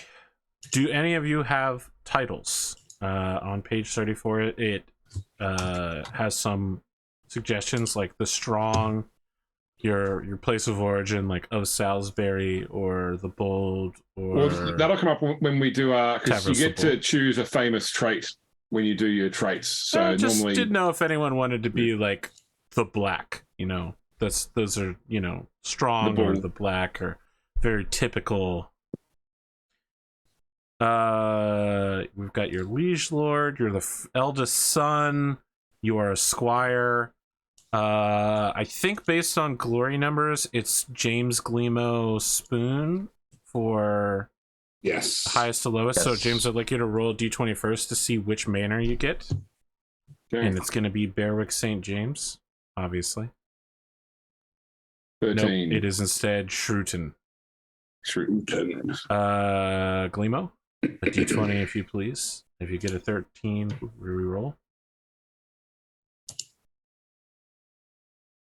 9. Laverstock. Master Spoon. 12. Pitten. Kitten. And you all should be able to see this, which is the location of all the manors. Yeah, they're not. I think that Shrewton's the one that's not shown, but it's got a different name on here. I had this problem. One of my players rolled Shrewton as well. Pitten and Laverstock are surprisingly close on the southeast side of Sarum. Oh, yeah, we are. We're neighbors. Just a day's ride, I should think. Yeah, it's more like half a day, because you can get from Sarum to Broughton, or basically you can get almost all the way across to Salisbury in a day. That's rough land, undeveloped. That's It's not true. along the rivers either. That is true. You have to watch your back. There could be Saxons out there. Mm-hmm. Hey, Come up Saxons. from the Saxon shore. From Sussex, you mean?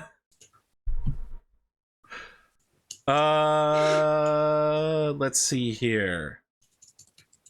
Traits and passions. Blah blah blah blah blah. Did our Christians pick between Roman or Christian yet? I think we're all pagan. You're all pagans? Yeah, pagans. Very well. As pagans, if you complete the following set of 5, you will become more powerful than you can possibly imagine. Generous, energetic, honest, lustful, and proud. Lustful being the one that the Christians definitely don't get. Let's see here. So, you get to start with These are also so the your religion also determines your the starting values for your traits as well. Yeah, so Yes. all your religious traits start at 13. Valorous starts at 15, and the rest start at 10.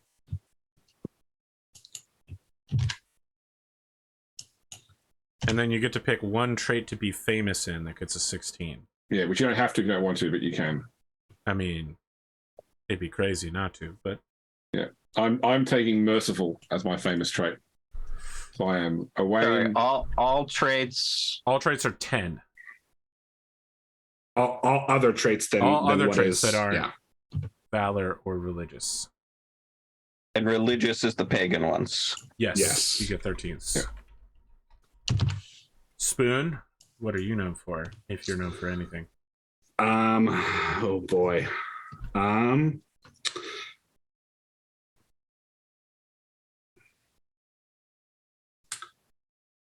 I will be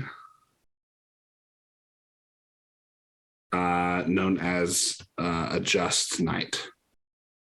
You know, there's another knight who will become a just knight. Yeah. His name is King Arthur.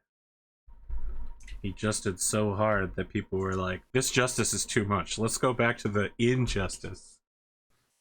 I liked it better when the aristocracy could do whatever they wanted. Icy Gleemo's still filling stuff in. Yes. I am also still filling stuff in. And your just trait or your famous trait is a 16? Yep, it starts at Yes. 16. Yeah, okay.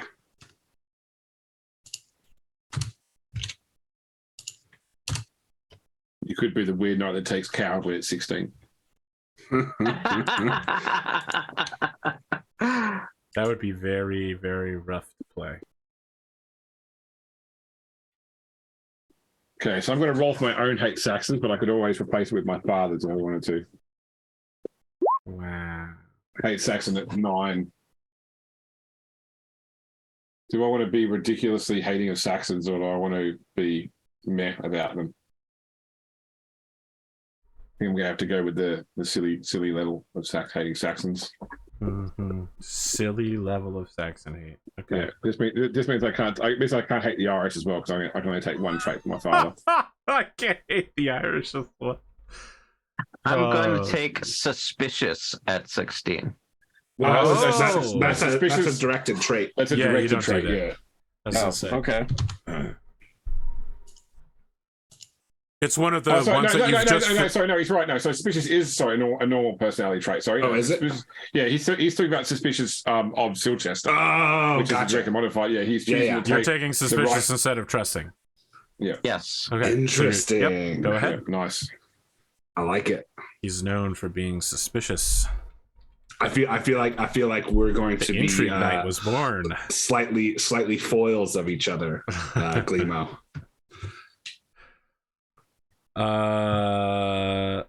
Passions. So you start with So everything else is 10-10. Yes. Except I'll for take a look at your sheet real quick. yeah. So you get certain ones from your choice of being a pagan. That will start at 13, and they're listed as the pagan virtues of generous, energetic, honest, lustful, and proud. Yep. And then the other side of that goes to 7s. Correct? Yep. Okay.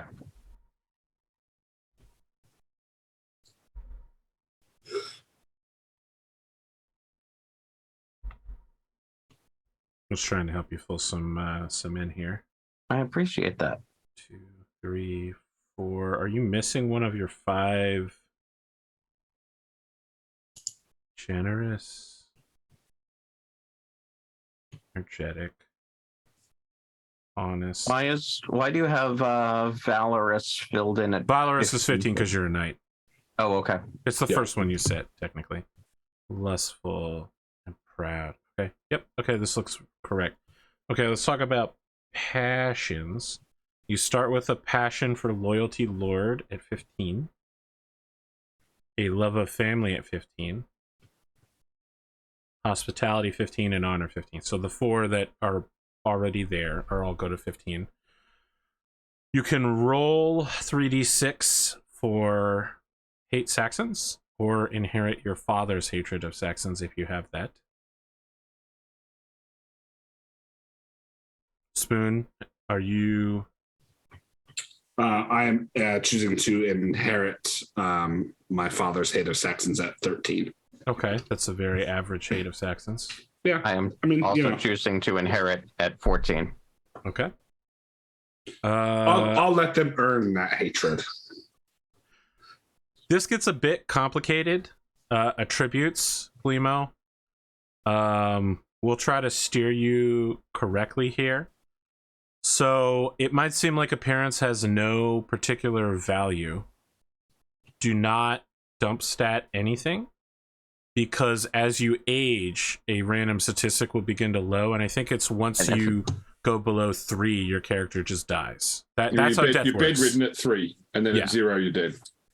Yeah, it's, however, that said, it's BRP rules, so size and strength allow you to hit people really hard. Mm-hmm. So the recommendations are that your size plus strength start no lower than 21 combined, and that your constitution after the Cymric modifier be at least 11. is this point by or is this roll? Point by. It's point by 60 points, Okay. maximum of 18, minimum of 5, except for size, which has a minimum of 8. And your constitution gets a +3 for being Cymric, Yeah, which after allows that, you to though, go so from it 18 can go to 21 max. Yeah. Your hit points are obviously based on your constitution to some extent. There are a bunch of calculated statistics. Sorry, derived attributes is what it's called. Your size and strength determine your damage, etc., etc. We'll go through it all. Strength and con are healing rate. Size and con are total hit points.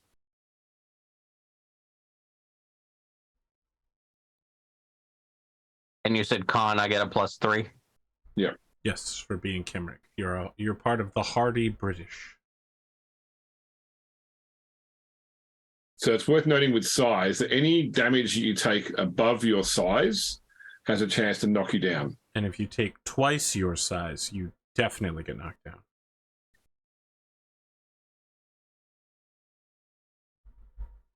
So being very small does not work out for you.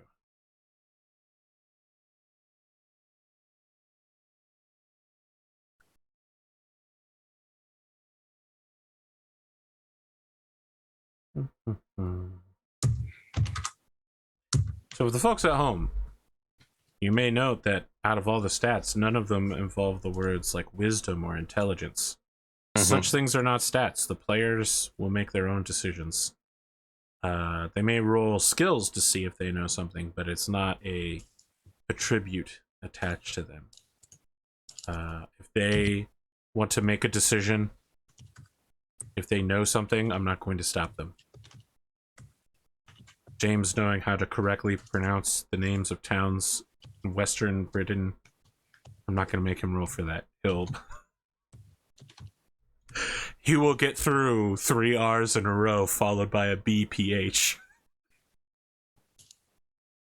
You've got to watch the movie. 6 I know, Ys. I know, like Hugh Grant romance movies are definitely Arthur's pick, but an Englishman who went up a hill and came down a mountain. It's about a hill in Wales called Finfin and Graw, which starts with 3 Fs. I've seen when the weather guy has to pronounce the city name. Or how to correctly pronounce Ifa, which... So, yeah. Siobhan? It's Aoife. A-O-I-F-E is Aoife. See? And the Irish singer Enya, like her name was really spelled E-I-T-H-N-E, but she had it changed to E-N-Y-A because her fans couldn't actually pronounce her name. I heard that she went to live on a commune with J.R.R. Tolkien enthusiasts and spend all her time talking about the Silmarillion. Well, she created her own language by working with Tolkien. Like the background singing in her is her own language that she created with Tolkien's help. Amazing. Yeah.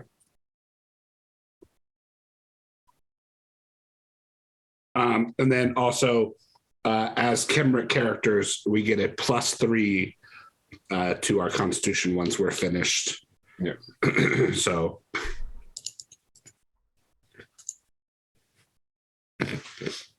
Anyone having trouble determining statistics, attributes? Like confused about what's happening? I would like to claim a title at this point. Very well. I am Kendrick the Tall. Yeah, that's because you have a size of 18, huh? You're damn right. Kendrick's a big boy. He ate well.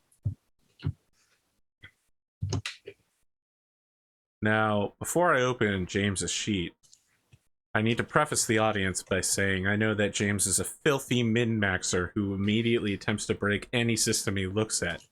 So if I look at this sheet and it's like 18 size, 18 strength, and he ends up with a magical lance so that he can run around one-shotting people from horseback, I won't be surprised. Let's take a look.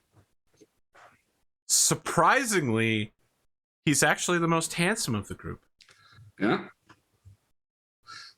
This is a spread. It's a spread of stats. I need to note that I've never seen characters look like this because almost every time I've run this, people did go for 18 size, 18 strength, and just tried to kit. They were not courtly knights. They were murderous thugs on a battlefield. Like, I think I'm probably going to be as close to that as we'll get. I don't know how you do an 18-18 and don't just absolutely dump another stat and get punished for it. You do have to dump the other stats, like, essentially. Like I feel worried about my 8 dexterity. Like, that's okay. You're just bad at riding horses. Well, I know you use horsemanship to avoid falling from horse. Use dexterity to avoid falling down when you hit while standing up. Yeah. Like, I feel like Kendrick is just he's a little clumsy. Interesting. It's like if you go from Spoon, Gleemo to James, you have this progression. Okay, what's define Gleemo's? I haven't looked at these stuff. So Gleemo's the mid-range between the two of you. Okay. 15 size, James. 12, So James 12 is our dex and strength, 14 con, and a 10 out. James is our courtly knight. Let's not predefine anything. You're all 5d6 damage knights, so yes, that is very important because it is difficult to do anything without the 5d6. The two of you will roll 1d6 for distinctive feature, and James, you'll roll 2d6 for 2 or you positive. can choose. It does say you can choose. Or you could choose, sure. I guess, Spoon, you could just say that your feature is that you're very tall. Yeah, I'm big. Else. I'm a big dude.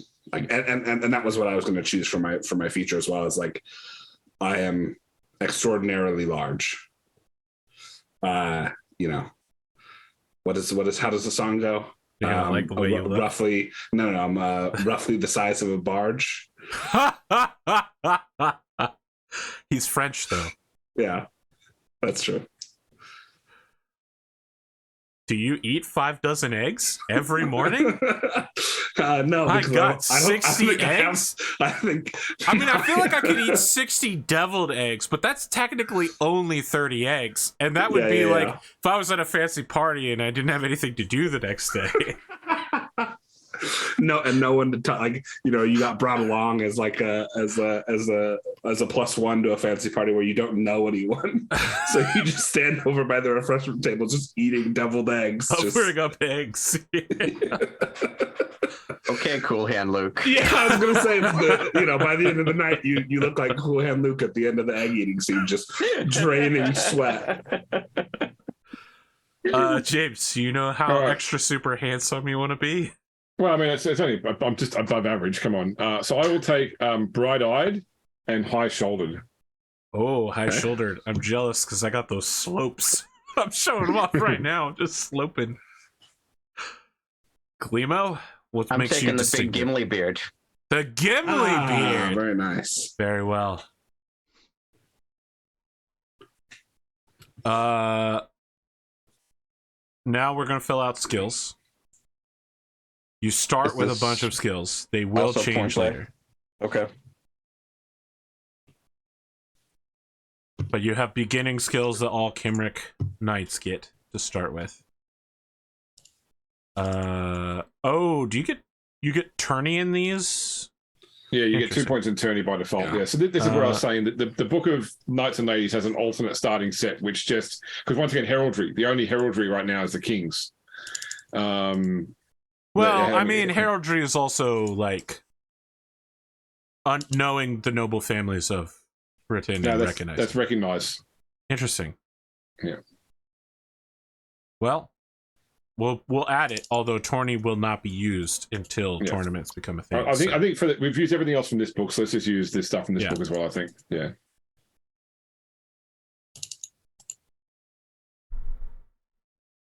You're all good at playing the harp for some reason. I will let you swap that for another period-specific instrument. Hey! If you want to become a romantic knight, you have to have at least 10 points in play harp. So has to be harp specific for romantic knight. Okay, well, that's not going to come around for about another 50 years. So you can let your grandchildren worry about that.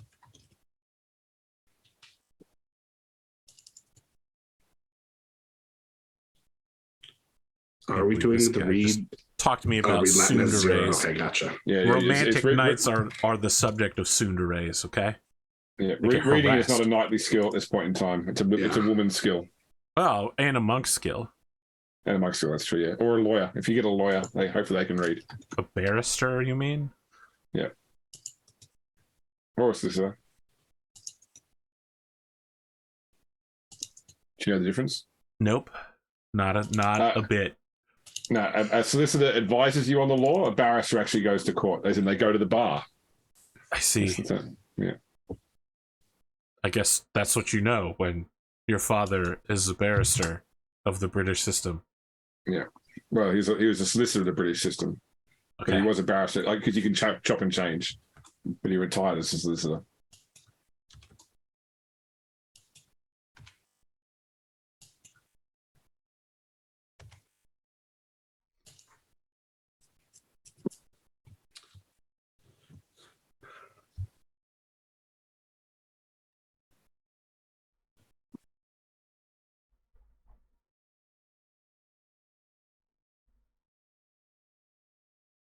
Okay.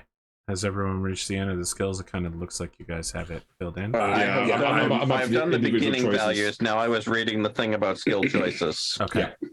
So I'm gonna roll. Ignore me. I'm gonna roll it down for the audience.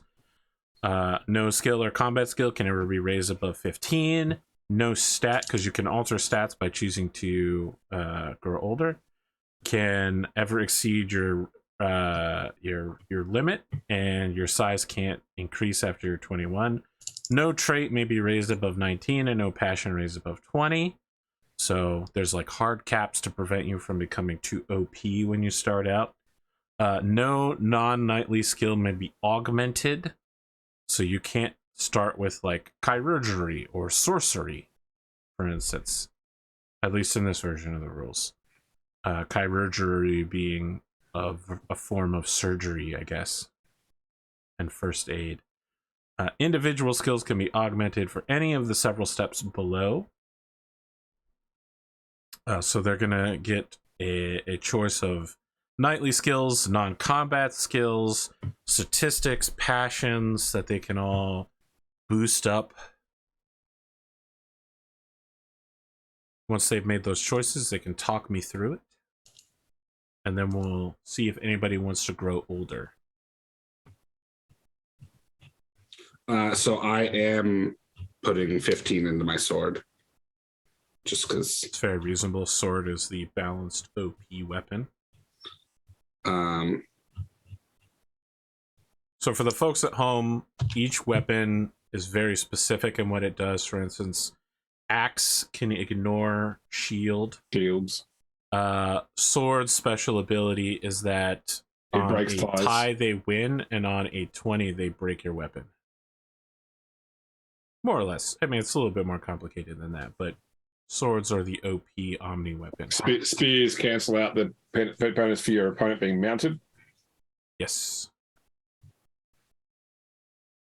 So when you're mounted, you normally get a +5 to all of your skills, and your opponent gets a -5 to all of their combat skills, but a spear will negate that. So the 3 non-combat skills I've chosen to enhance to 10, Arthur, are Fairy lore. courtesy, fairy lore, and intrigue. Sounds like we do have a Interesting. courtly knight among us. Yeah. So I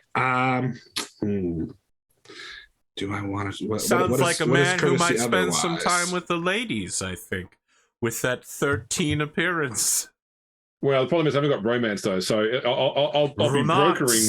I'll be broking a relationship, not wooing. That is So- historically accurate.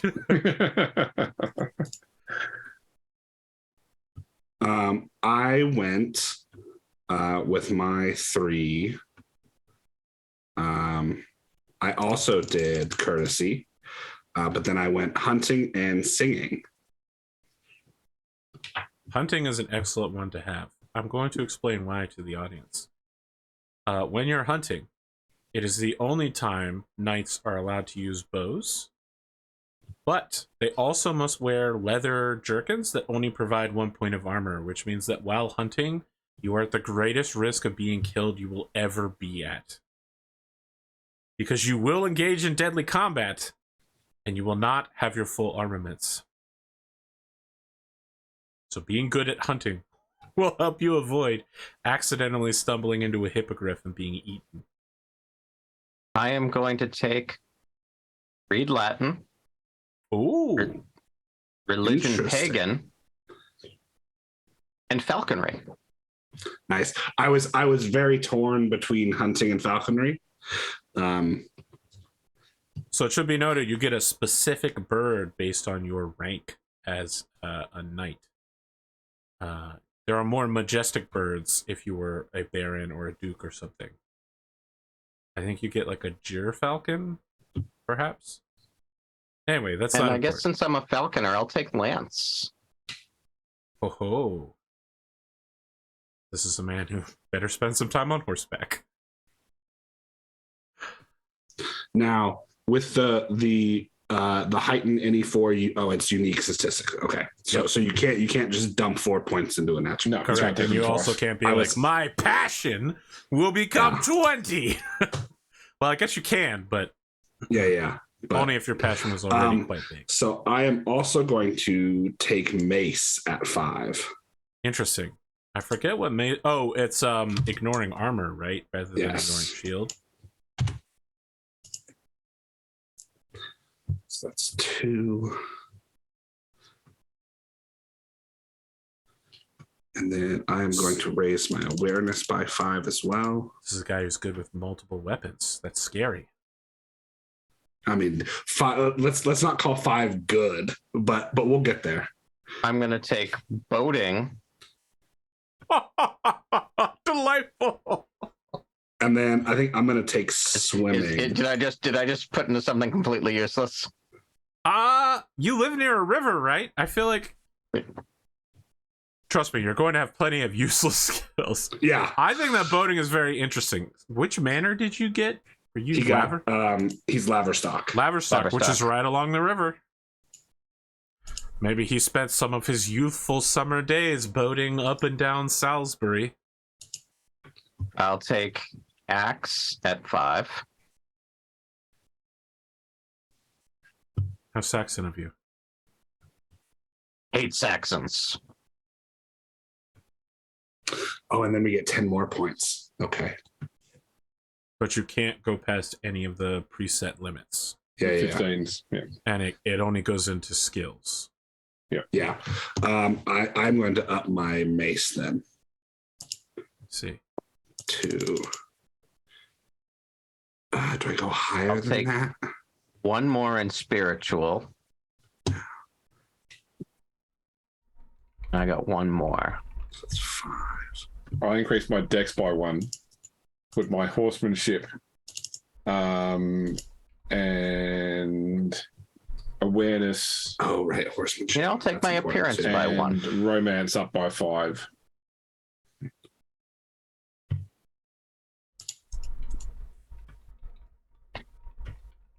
All right, and then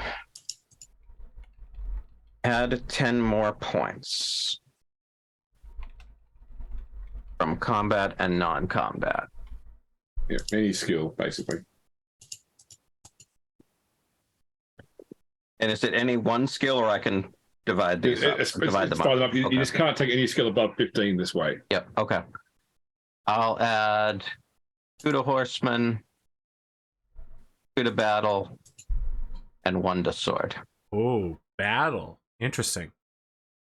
Yeah, I was also thinking about doing pumping some into battle as well, but I think You guys better So juice for your glory quite a bit. Yeah, the battle skill is only used when you're leading people in battle. Gleamer, When just you're so you leading know. a squad. Okay. Yeah. So less useful. I will. Yeah, so in order to use battle, you have to be the most glorious member of the unit that you're leading. And, you know, it's Or be used as assigned to lead it. basically leadership from a squad level all the way up to you lead one of the 3 flanks of an army. And in that case, I'm going to put it into 2 points into intrigue There we go. to go Let's with do my it. suspicious nature. Excellent.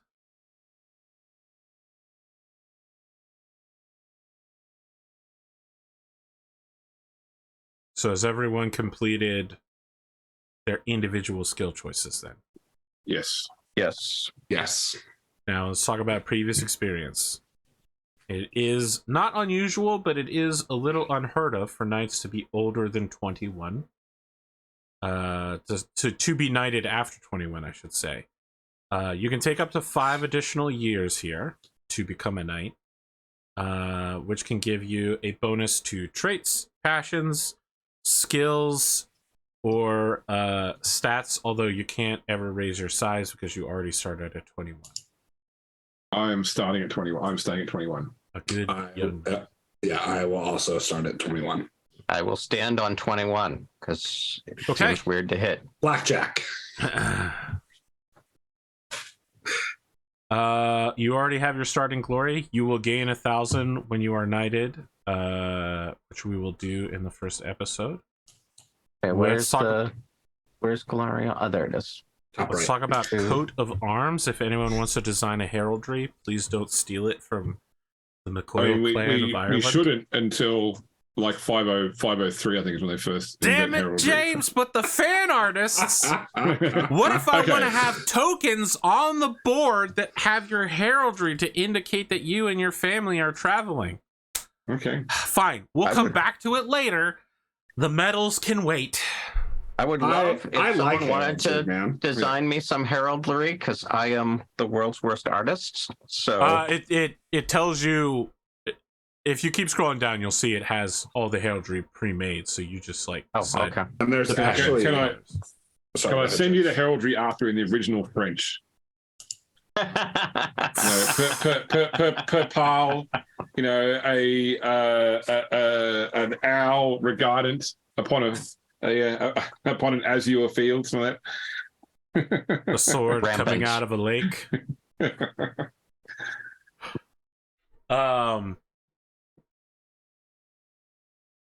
Your joust score starts at 0. And Jousting's probably will been invented. remain so for quite some time since tournaments aren't really a thing yet. But eventually they'll become the only thing. Every year we'll have jousting. You have your horses. So again, for Glimo and the folks at home, you have a charger, which is your war horse. It's probably the horse we're going to see you ride the most, and it's also the one you're going to ride the least. It's your most expensive horse, it's the biggest and best horse, and you never ever use it outside of combat because it's too dangerous to risk losing it. Instead, you ride your roundseys. They're small riding horses that will also haul your squire and your equipment, and then your sumpter is your pack horse. So mark down your 4 horses. You technically own many more than 4 horses. Your family owns a herd of horses from which you draw replacements. So even if your horse dies at the end of the year, you should be able to get it back, I think. Yeah, even if you don't have a herd, your lord has to provide you with Yes. the horses required for your station as well. But you can also get unique horses that are better than normal, like getting a dervish or something, which do not get replaced. They would simply be replaced by like a charger. But, you know, And illusion. having a horse that lets you hit for 96 damage on a lance charge would be real fucking sick. You have a squire. But not yet. Do we? However, I will allow you to pre-choose your squire's name. I know how great you guys are at liking picking names. That's it. I am going to go with a very similar name of Gwent. Everyone always comes up to him and asks him if he fancies a hand. Gwent. Oh my god. Yes. Perfect. That is He always amazing. nods like this, and they call it the Gwent nod. That's it. Incredible. Um, So for Gleemo, when you have a squire, if you need your squire to do something like throw you your sword when you drop it, you roll for how old they are. That their skill level in all things is their age. Except for their first aid, battle, and horsemanship, they have specific stats for. Sure, but overall, if you need them to do something, how old they are determines their level of competence. where's this? Oh, there he is. Okay. They start with first aid 6, battle 1, horsemanship 6. And they start at what age? 15, I think. 15. So they've actually got a skill of 1 in every. Sorry, a skill of 5 in everything. But it's the squire role is to have them basically follow your instructions.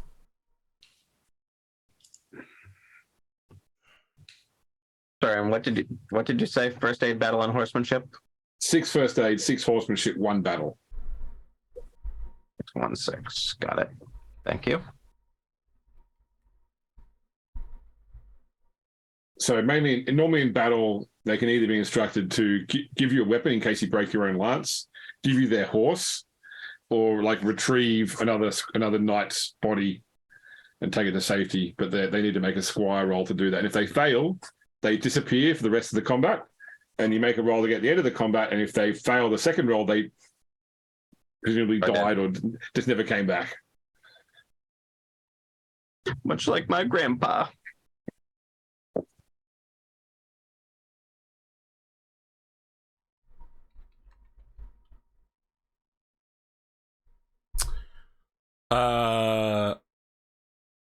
Let's talk about equipment. You get the standard knightly equipment: chainmail, shield, 2 spears, sword, dagger. Spears, I believe, can just be used as lances, right? Yeah, Lance and effectively, spear are lance is- essentially, interchangeable. Your 4 horses.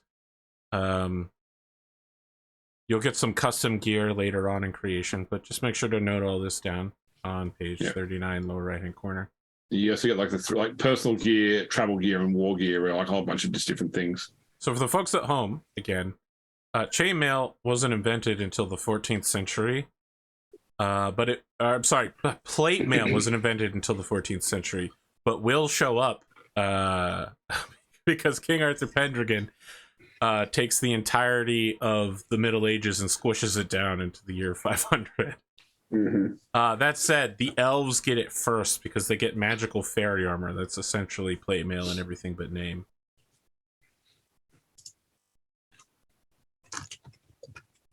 Damn Eldari.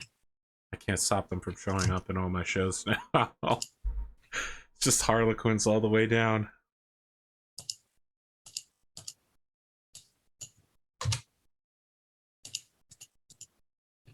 So should we write this equipment down on our character sheet somewhere? Yeah, absolutely. Where? It's under equipment carried, bottom left-hand side. Armor type clothing. For your weapons, though, there's not really a space for that. Yeah. Other than putting like adding in gear lines. Okay, gotcha. Yeah.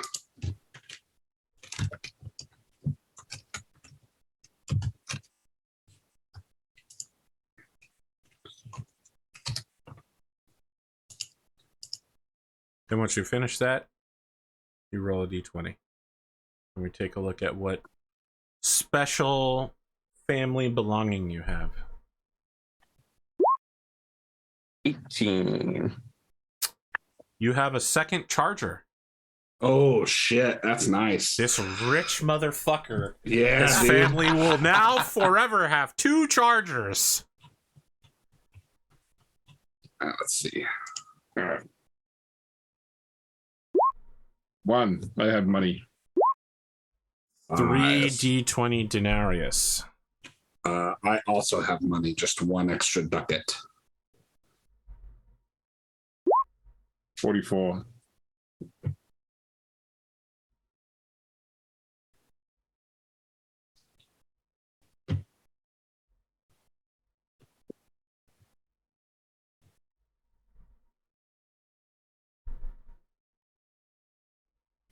Interesting fact: when they used to still have the British system of pounds, shillings, and pence, pence was always written with a D symbol, and that actually came from denarii from the Roman times. Well. And yet right here we have the pound symbol. Yeah, you have denarii and Well, pound. and the pound symbol looks like an L, and it comes from the Roman libra. Libra, yep. Although I think you're right, that actually should be Libra rather than pound. You haven't been knighted yet. You are not a member of the round table. You We need are a family linked. trait, don't we? That's next. I'm just working my way through. Class, wife, you don't have one. Lover. Okay, family characteristics. Yes. Everyone rolls another d20 on page 43.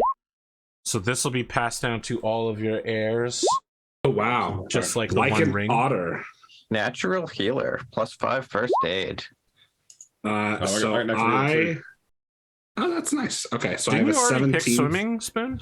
I put some points in. I was singing that I put the 10 in, but then I Oh. put a couple extra points into swimming. And turns out And you're now I actually have really a good. yeah, I'm an excellent swimmer. I have a 17 in swimming. Maybe that's what you did on your days down at Laverstock. You spent Yeah, time I with would- your boatsman friends swimming. Yeah, that's right. And just go swimming in the river. James, you Actually- got first aid? I rolled the same as Glimbo, but I mistakenly rolled 3d20 first. Shall I just take the first roll? Because to make it something different, take the first You roll. want to take the 3d20. plus 10 flirting? I'll take Yeah, it. that's right, yeah. Naturally lovable. I Yeah. told you he was the most handsome knight. You denied it. And look at this. His flirting is so good.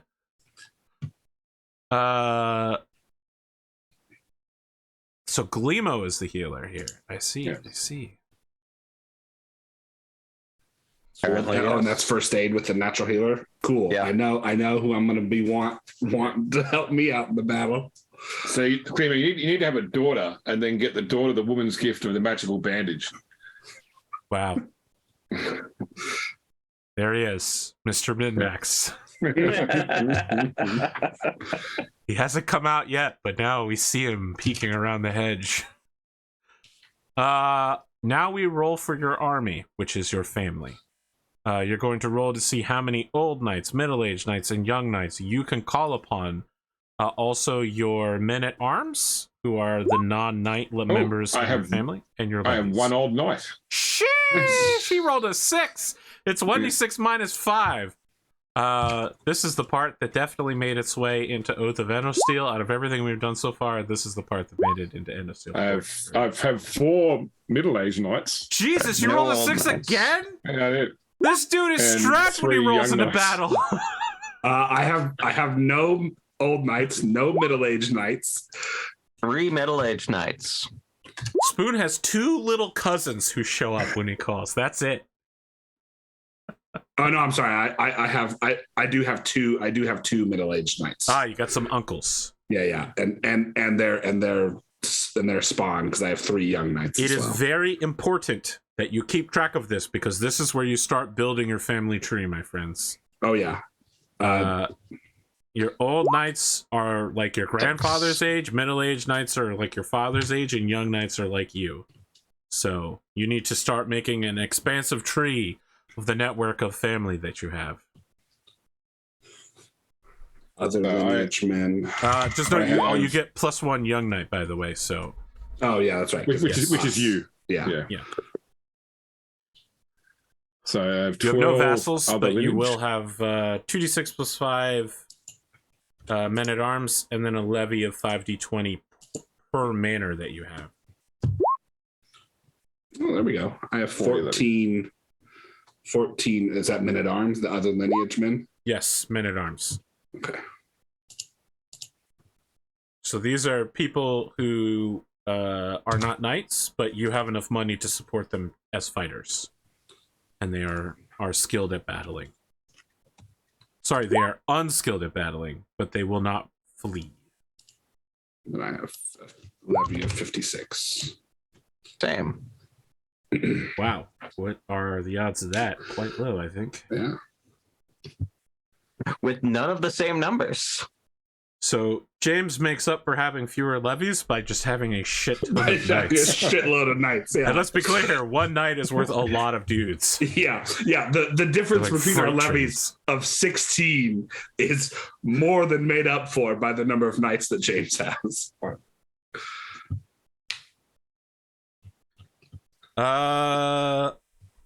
I think that more or less covers initial character creation.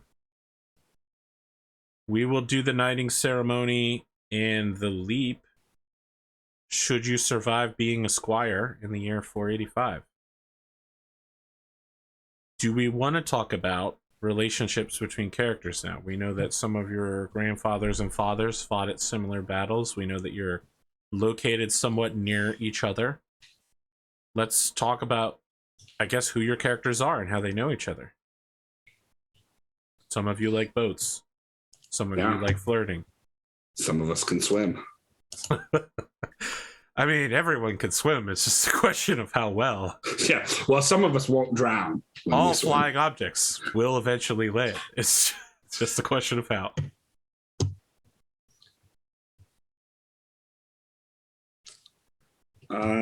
So what manor did you get, James? Shrewton, which is not on the map. It's a missing one from the map. We did look it up, and I don't remember where it actually was, where it should actually be on the list.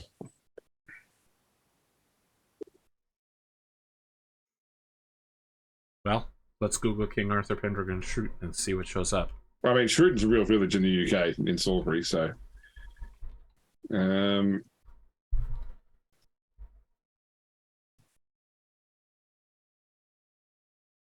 Well, Okay, so guess it's I'm going it's to northwest. Shrewton.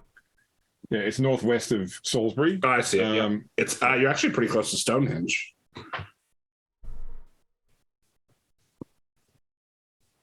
Yeah, in fact, yeah, it's just north. So it's probably, Arthur, if you look at like the map where you've got Winterbourne Stoke, Yeah. west of Stonehenge, it's probably like it's a bit up that river, basically, a bit further along. Okay, so you're close to Imber. I mean, Imber is northwest of you almost immediately then. Yeah, that's it. Yeah, Okay. but like, Near West Lavington, Hillsbead. yeah, My like I mean, goodness, in terms you're of so close to Pawn Haven. There could be a Stratford somewhere. yeah. I mean, in real world terms, Shrewton is like 2 miles north of Winterbourne Stoke. So just up the B3083. Okay.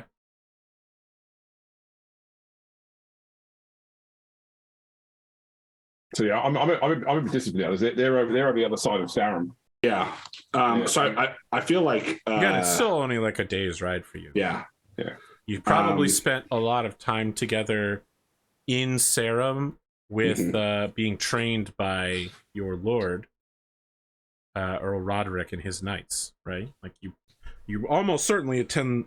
Ooh, you might not attend the Pentecostal feast actually. You're all pagans. You definitely attend some feasts, but maybe you are suspiciously absent during the Pentecost.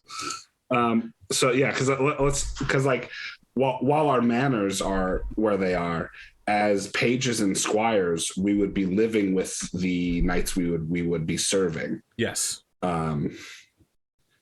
So are we all squired to the same knight, or are we all squired to different knights? I think that the way we start, your squireship is essentially at an end. You are under the training of. Okay, hold on. Let me see if 5.2 still has the squire scenario. It's the arming knight for Roderick. I just don't remember his name. But the squire scenario is like your last day as a knight. Introductory scenario. Here we go. Perfect. And all of our grandfathers fought at Carleon. Yes. Yeah. And all of our fathers fought at the other Carleon. Yes, at the siege. It's the same place. You just fought there twice. Right. The other battle was what I meant. Yes. So Elid is the Sir the Castellan. Elid. Yes. So Yeah. Sir Elid is essentially in charge of your training. So I don't think we need to go into who you were squired to. Elid is the one in charge of finishing your training and making sure that you become knights. So.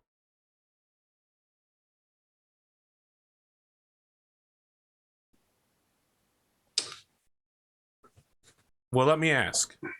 James, it sounds like you're an intriguey kind of guy. Yeah, definitely more at home in court. Haven't really gone strong on the combat side, which could be a mistake because all my entries could be capped for nothing if I die in the first battle. But yeah, but that's how life goes. You could just die in a battle at any time. It's like, It doesn't have to be in a role-play game. You could take an arrow to the eye and no longer be the king of England. Wow. Let me ask, what kind of intrigues have you gotten yourself up to in your young adult years? so I think at the What are you moment keeping an I'm eye trying. on? Yeah, I'm trying to like get a strong understanding of who's who at court. Intrigues. I need to try and sort of. It's a society that I'll need to integrate into now as a landed knight. So the thing is that, like, unlike the others who were like the heirs with their fathers long dead before they were, a point. My father only died last year, so I've sort of been brought up in that concept of, like constant pressure from the father to do. So we haven't worked out, like, because you can normally roll with a chart, you can roll if your son number of what. So possibly our younger knights might actually be our brothers, for example. Mm-hmm. We may have sisters too. I think there's a chart you can roll that shows you that. But yeah, I think that I've had that constant pressure of my father up until last year to meet the required standards of the family, so to speak. And so for me, it's all about turning up in court and doing the right thing and saying the right, impressing the right people. Gotcha. And so it's less so about the other, like the out, like writing out and doing the physicality parts of being a knight, like sword training. Yeah, that comes naturally. Sure. That's the father's expectation, because he did years and years of garrisons and battles and seemed to survive. So your mettle will be tested in battle, whatever you do. But nobody will patch you up after falling in court. So I think for Kendrick, I feel like his grandfather died trying to defend King Constantine, and so like that is and then while his father has fought in some battles but didn't really distinguish himself exceptionally, that there's a kind of a chip on his shoulder about grandpa was a war hero, and no one else has come close since then to filling those shoes. So, and I feel like he's very physically competitive because he's so large, but doesn't pay much attention to courtly intrigues and such. But what does he get up to then, during his squiring times? I feel like he is an excellent hunter, and as we have previously established, swims in the river at Laverstock.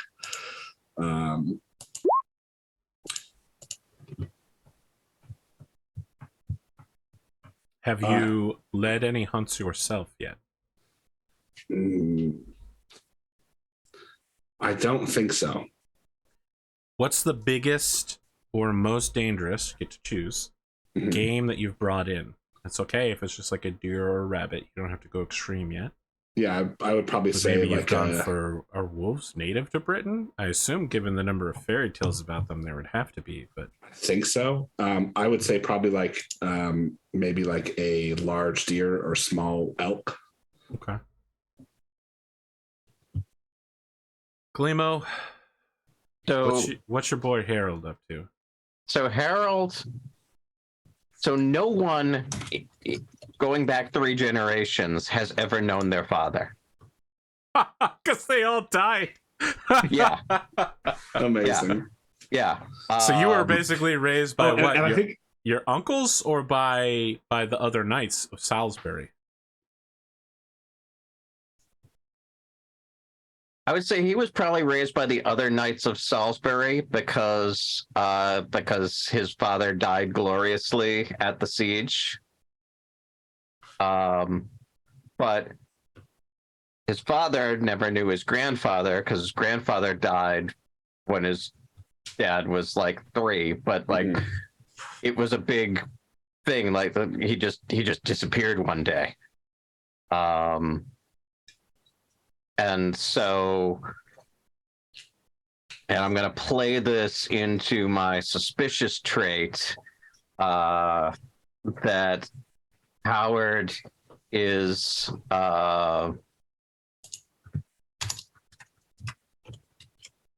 he thinks it's weird. Like, okay, yeah, oh yeah, dad died a hero. Everyone says it, but no one in the family has ever known their father, and you know, the further back you go, the weirder it is. So he's very suspicious of, you know, oh yeah, your dad. You sure my dad was a hero? Pull the other one. And also, you know, with my intrigue skill, I'm you know, always looking for what the real story is. And that's why he, you know, studied Latin. He spends a lot of time looking at the pagan religion because, you know, supposedly granddad was taken up by the Fae or some weird shit. And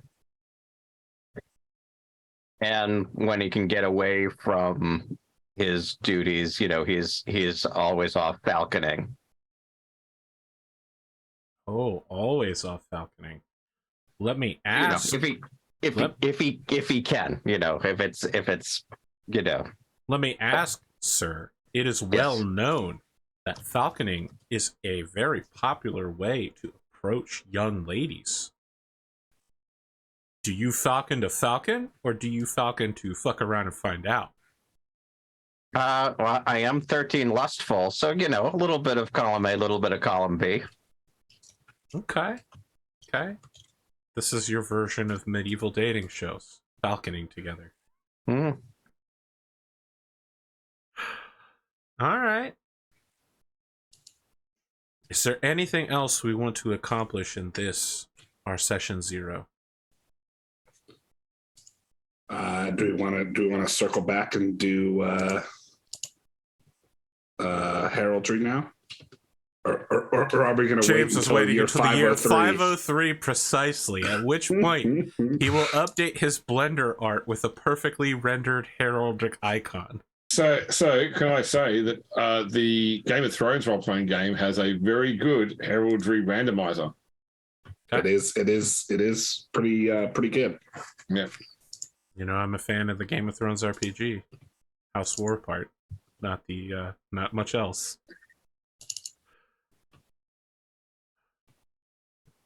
So you can look into doing heraldry, I guess. We don't need to do that now. Okay. Is that the smell of a deliciously baked Salisbury apple pie just waiting for one more week also to come in? 2 horses. Yeah, 2 horses right there. Yeah. I don't want to smell 2 horses, though. Well, I guess Yeah, 5 horses. I got absolutely.